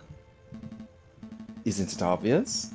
If the bullet wasn't embedded in the alleyway wall, and it wasn't embedded in Cocorico, then that means, ha! It hit the murderer. The bullet hit the murderer, the real murderer. It must still be embedded in whoever attacked the Croque Monsieur. A ludicrous notion. It makes perfect sense. The double-barreled turnover gun, the missing bullets. Fine, I'll humor you. Let's say that the bullet did indeed hit the real perpetrator. What of it? Well, it's only been a few hours since the shooting. Presumably, the person will still have the bullet lodged in them. Find the person with the unique iron minier ball embedded in them, and you find real murderer. Easy. That's reasonable.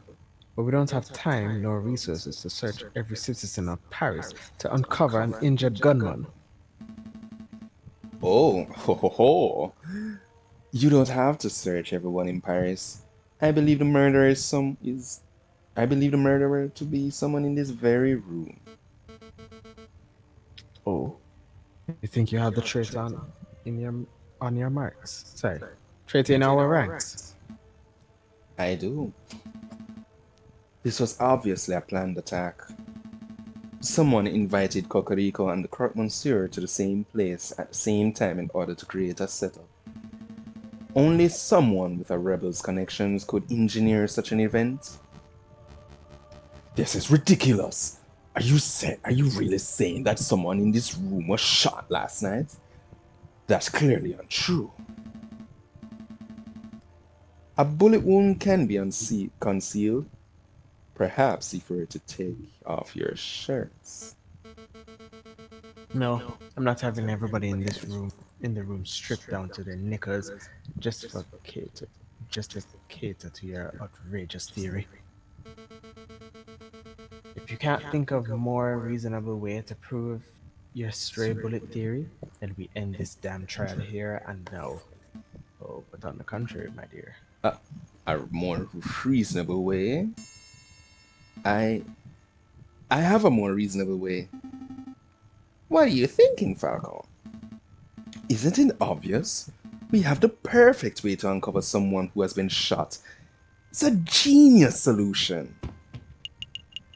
But I'm the not thing you done did to yet. tell me, the thing you did give.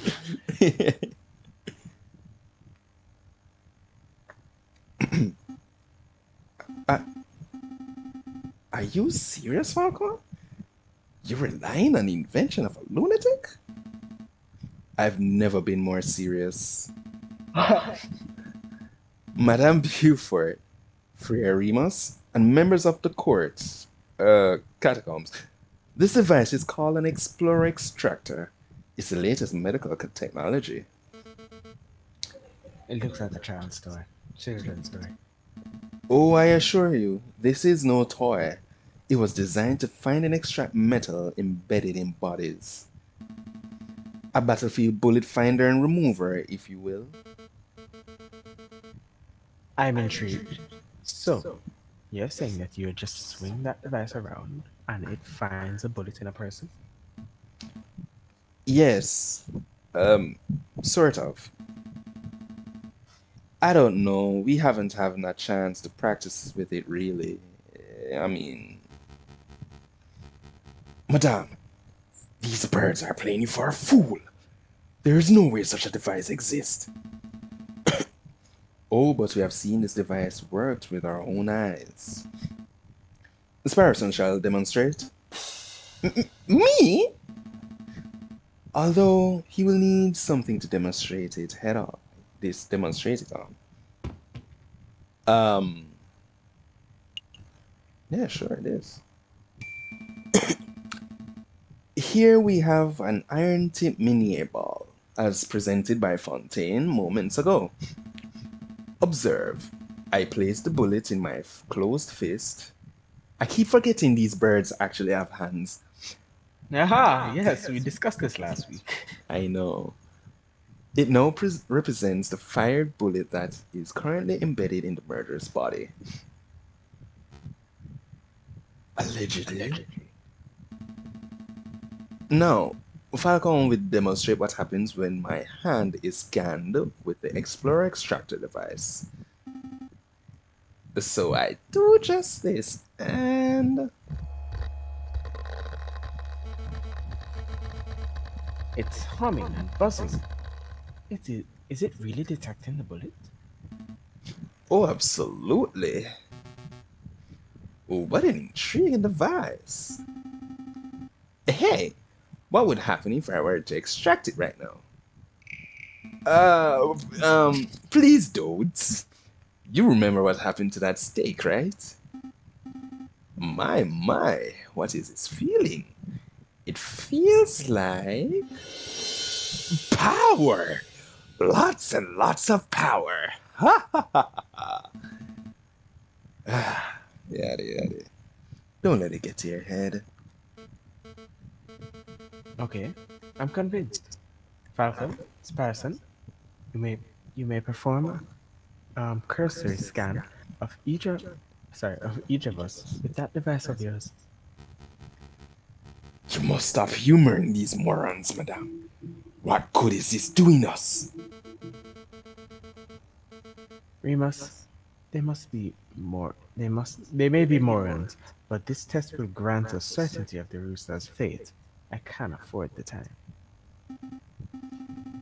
Hey, Falcon, what will happen if the murderer is someone not present in this room? It most likely isn't. What? What? I'm stalling. Falcon, you can't be serious. Get a move on, you two. Oh, I really must express my displeasure that you are going along with this farce, Madame Beaufort. Let us end this trial right here and now. You can get the justice you so crave. Don't worry, Remus. My patience for this bird brain is wearing thin too. When the asinine scheme of his fails, you will face the consequences.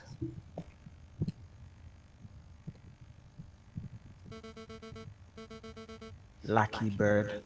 Scan the rooster first. He's the prime suspect after all. Okay.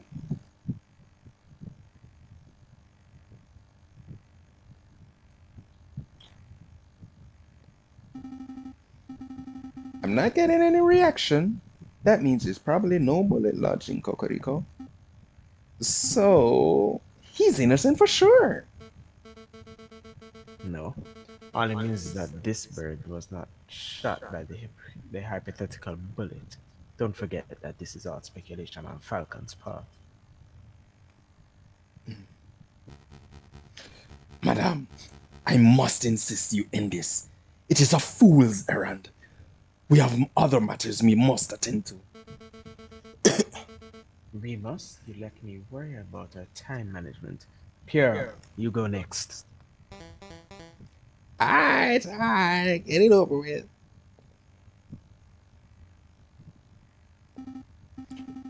No reaction. That means that Pierre wasn't shot either. No surprises there, right, guys? Let's see. Next we shall test. Madame, I implore you. You're being awfully lippy, Remus. Why don't you go next? Me? Oh, that's really not necessary, madame. I don't want to participate in this ridiculous child's game. This is no game, and I'm issuing you an order to cooperate. I refuse.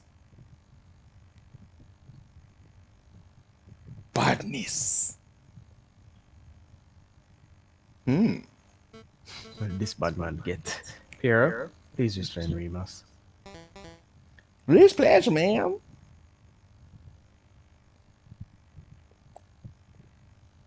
What are you doing? Keep your filthy talons off me. I will not be manhandled by. Shut up, bro. Ow! Stop that! You're making a mistake. Madame, think a little harder. I have an alibi. I was with you the whole evening. Sparson, do the test.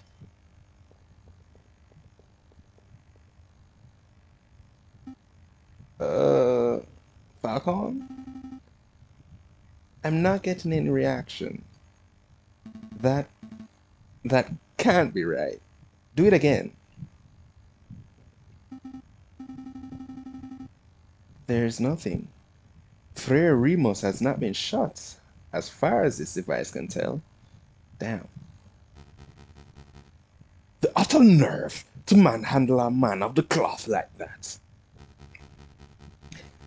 As I said on the floor, madame, I was with you and Fontaine for the entire evening. I could not possibly have been in two places at once.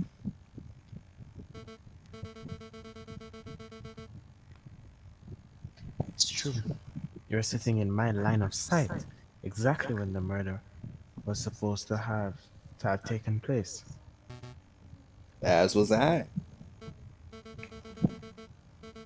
Right. Fontaine was sitting with us too, so that rules him out. And I know that I didn't perform the murder, obviously. Which means that every, every suspect has been accounted for. Go sit down, Lackey. Your job is done. Mm. You realize what this means, don't you, Falcon? Your little test failed. Your hypothetical bullet theory turned out to be unsus- unsubs- unsubstantiated speculation, pure guesswork. Shall we end the trial, madam? Wait! No, no, no, no, no, no, no, no, no. There must be someone we're not accounting for. I just know it. There must be someone else who could have been the shooter. Actually, there possibly could be. Where is he? Ah, here we go. Let's Judge go here. Romulus. Friar Remus, how is your brother? The man named Romulus. My brother? He was forced to flee the country by your oppressive government. You and I both know that that isn't true. Your brother is still in France. In fact, I think he's still lurking in these very catacombs right now. An absurd notion. Your theories are getting more and more outlandish, Falcon. Where's your evidence? Oh, I know. I can answer this one. This! I found it in the catacomb tunnel. An introductory guide to Cult of Reason? Thank you, Sparson. Now, Freya Remus, does this pamphlet look familiar to you? No, I've never seen it before in my life. Oh, are you sure? Are you sure it doesn't belong to your brother, Romulus? No, there are many cultists in Paris. Maybe it belongs to one of them? Falcon, I'll take your word that your lackey found this pamphlet in the catacombs. But Remus is right. You have no evidence that the man known as Romulus is the one who dropped it. This pamphlet could have been dropped by anyone. It could have it could have it could even have been dragged in on the sole of Pierre's shoe, for all I know. Wouldn't be the first time. Actually, madame, I know for a fact that that pamphlet belonged to Romulus, and I can prove it. Yeah, we can. I have to read carefully. Signed by a man named Silvulus. Alright, I'll. Da da da da. We good? We good. Okay, yeah. Go with this. A little while ago, while visiting the Louvre, I saw a man who looked very much like Romulus handing out pamphlets. As you can see, the pamphlet from the Louvre is identical to the pamphlet from the catacombs, except for one important detail. Yes, Romulus signed the Louvre pamphlet himself. No way! My brother wouldn't do something so foolish. Do you see? Right here on the cover page, that is Romulus' signature. I admire your tenacity, Falcon, but something is blatantly wrong with your evidence. We know that the brother of Pharaoh Remus is named Romulus, but this Louvre pamphlet of yours is signed Silvius. Shit, she got me there. I mean, I mean, clearly an alias. Romulus is on the run from the police, so he must have changed his identity. That's a plausible theory, but it's unsubstantiated. How do we know that this pamphlet was signed by Remus's brother? Yo, Orion, they ain't voice acting. How do we know it was signed? 1360. This fountain pen. Hey! Where did you get that? Is it my brother's or mine? Wow, Remus! Your mouth is almost as big as Romulus's.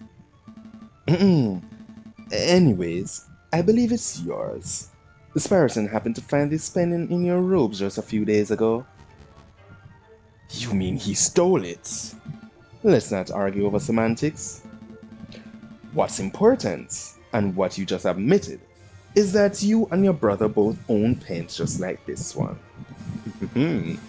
See, these pens are unique in that they contain green ink, a very unusual choice of ink color.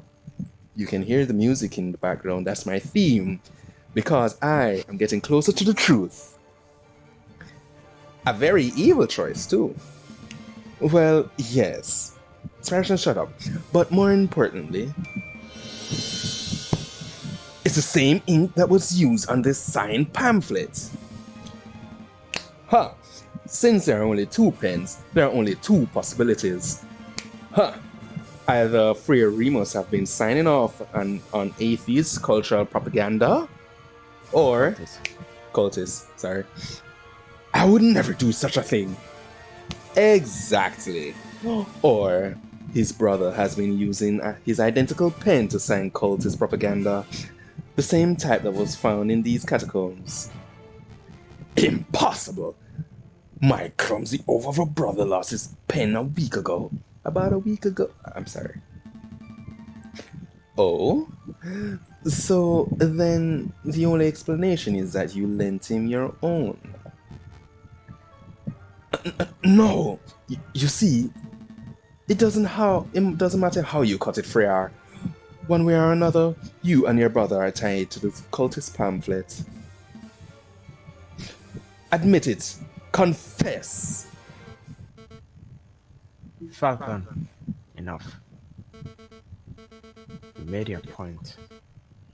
You are asserting that this friar's pen ties him to the cultist pamphlet. I get it. This. Whew, this is all tenuous, wouldn't you say, madame? No question. Falcon has suggested a theory that hinges upon a theory that hinges upon a yet another theory. Bruh. It's not hard proof by any measure. He may very well be wrong, but at least he's logical. His theory is so consistent. What are you saying, madame? Falcon, where did you say you found this leaflet? The unsigned one, that is. Oh, down at the catacomb tunnel, through the fork on the left side. Fontaine, Pierre, go see if you can find anyone dawdling where where they shouldn't be. Yes, madame. Yes, ma'am.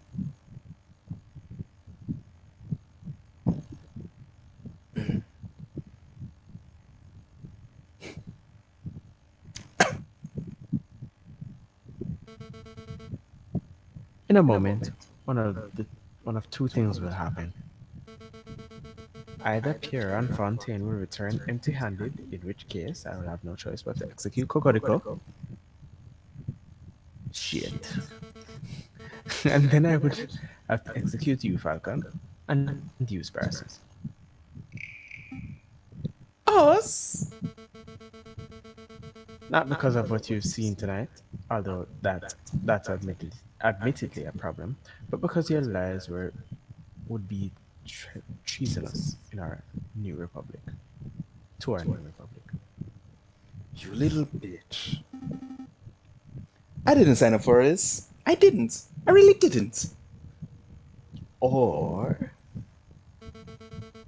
Pierre and Fontaine will return with a prisoner in tow, in which case We would be free to cut Kokiri, cut down, and skedaddle.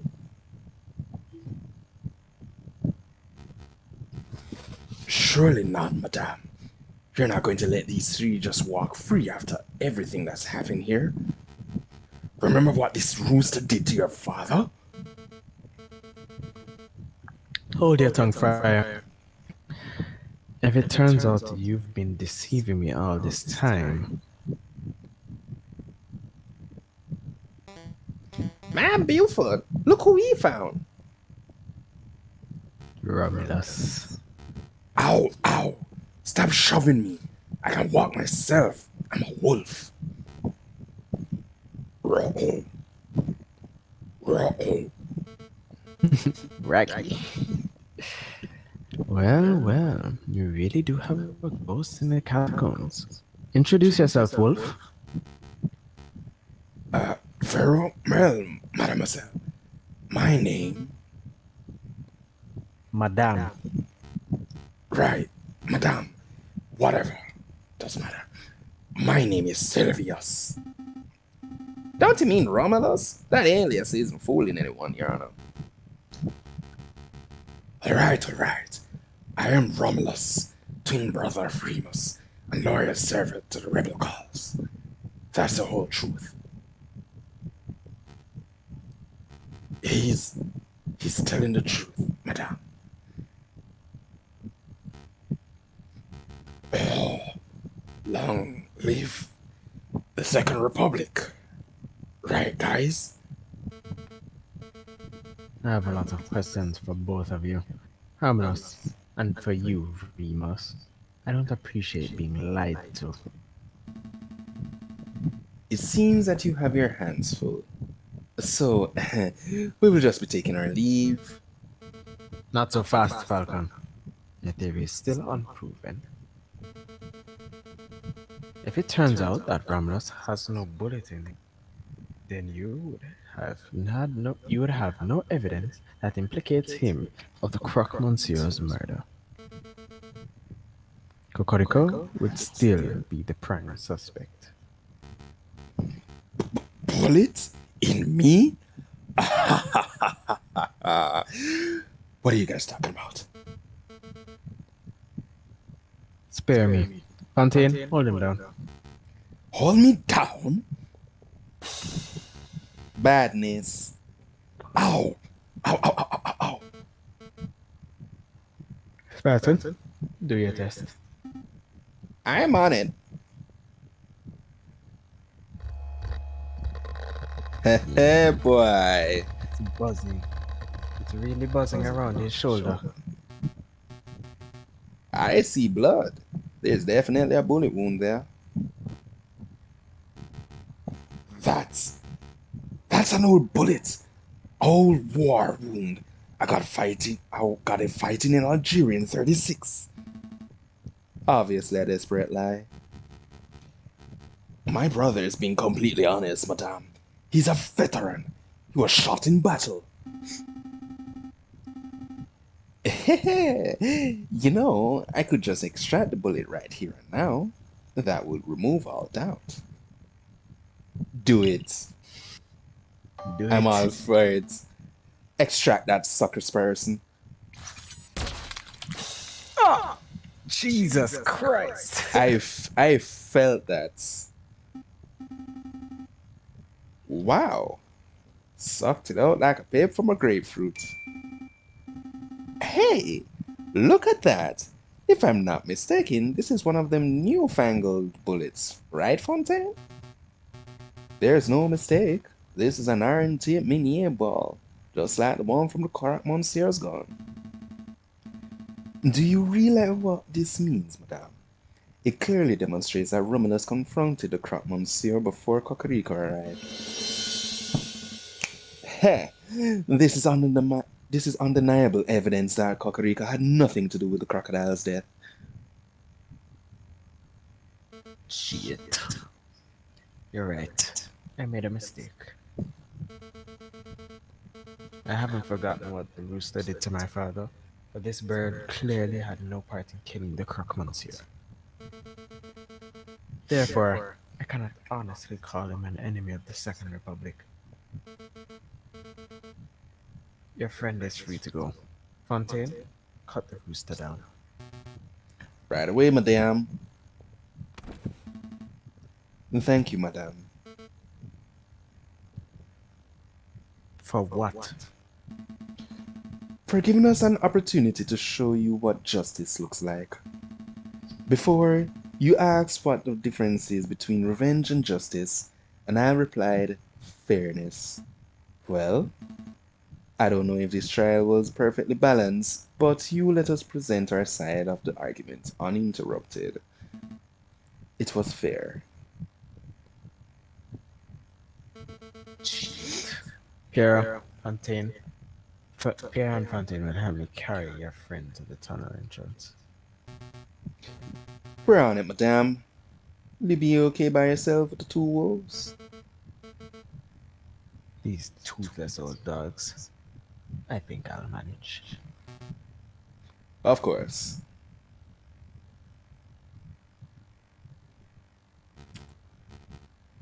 Come on, brother, to your feet. So, cultists,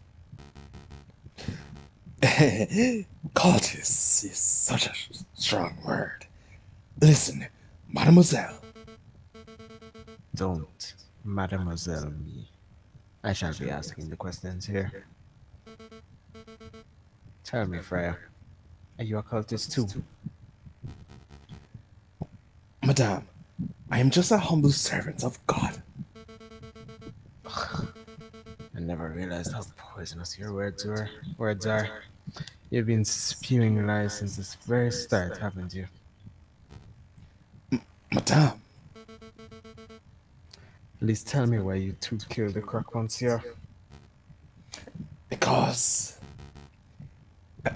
Allow me, brother. You want to know the truth? We want exactly the same thing as you. We want a world without class. A world without false rulers and gods. A world where only the reason of man reigns. A world where true equality and fairness reigns. That is what you strive for, no? But you cannot achieve such a goal without violence. Your methods are too passive, too naive. So we set up a situation where you would be forced into action. Make the government look like the murderers to the rebels, and make the rebels look like murderers to the government. Then you would be forced to take up arms. Another lie. But that was the truth. You claim that you want equality, but you just want a world where you stand above everyone else. A world where the carnivorous reign. Carnivores reign. You're a rabid animal at heart. You got me. I'm a wolf. But can you honestly say that that you never wanted power for yourself? You're a carnivore too. Don't deny it. What do these people eat? Meat. No, I never wanted power. I've ever wanted was a world where no child was to grow up without a father. Damn, that hits hard. Did you know that a croque-monsieur was something of a family man? He once confided in me that he had 5 children and a late wife. Uh, I had no idea. Tell me, Romulus, do you have children? Me? No, mademoiselle, I. Gunshots. Boy get shot in them head. Not even a second. Brother?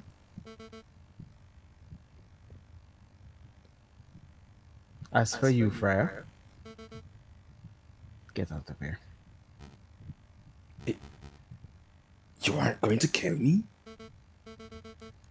I ought to. You're the worst kind of person.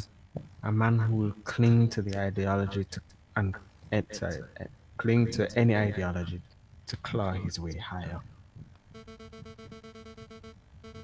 But I know that you weren't the one to pull the trigger on the croque monsieur. Maybe there's a slither of slither of goodness left in you. I. I. Go. Cut out. Is this what justice looks like?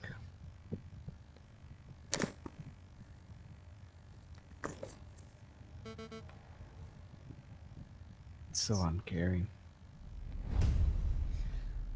And All with right. that, we come to another end. All right, so progress has been made. Thank you so much to everyone who tuned in. Really do appreciate it. Appreciate the support so far. Apologies, of course, Sky wasn't able to join because she has some stuff to sort out. So, special shout out to Living Kaiser, of course, who has been doing a wonderful job with various voice acting. Hopefully, if there's another female role, Sky could, you know, drop in. But if not, it's all good. Anywho's, guys, next week again we'll be on to episode 5, which in this case will be Act 4. Um, Again, thank you to everyone who enjoyed the stream. See you again later on this week, around Wednesday, hopefully. Till then, guys, peace in the Middle East. Take care, everyone. Peace.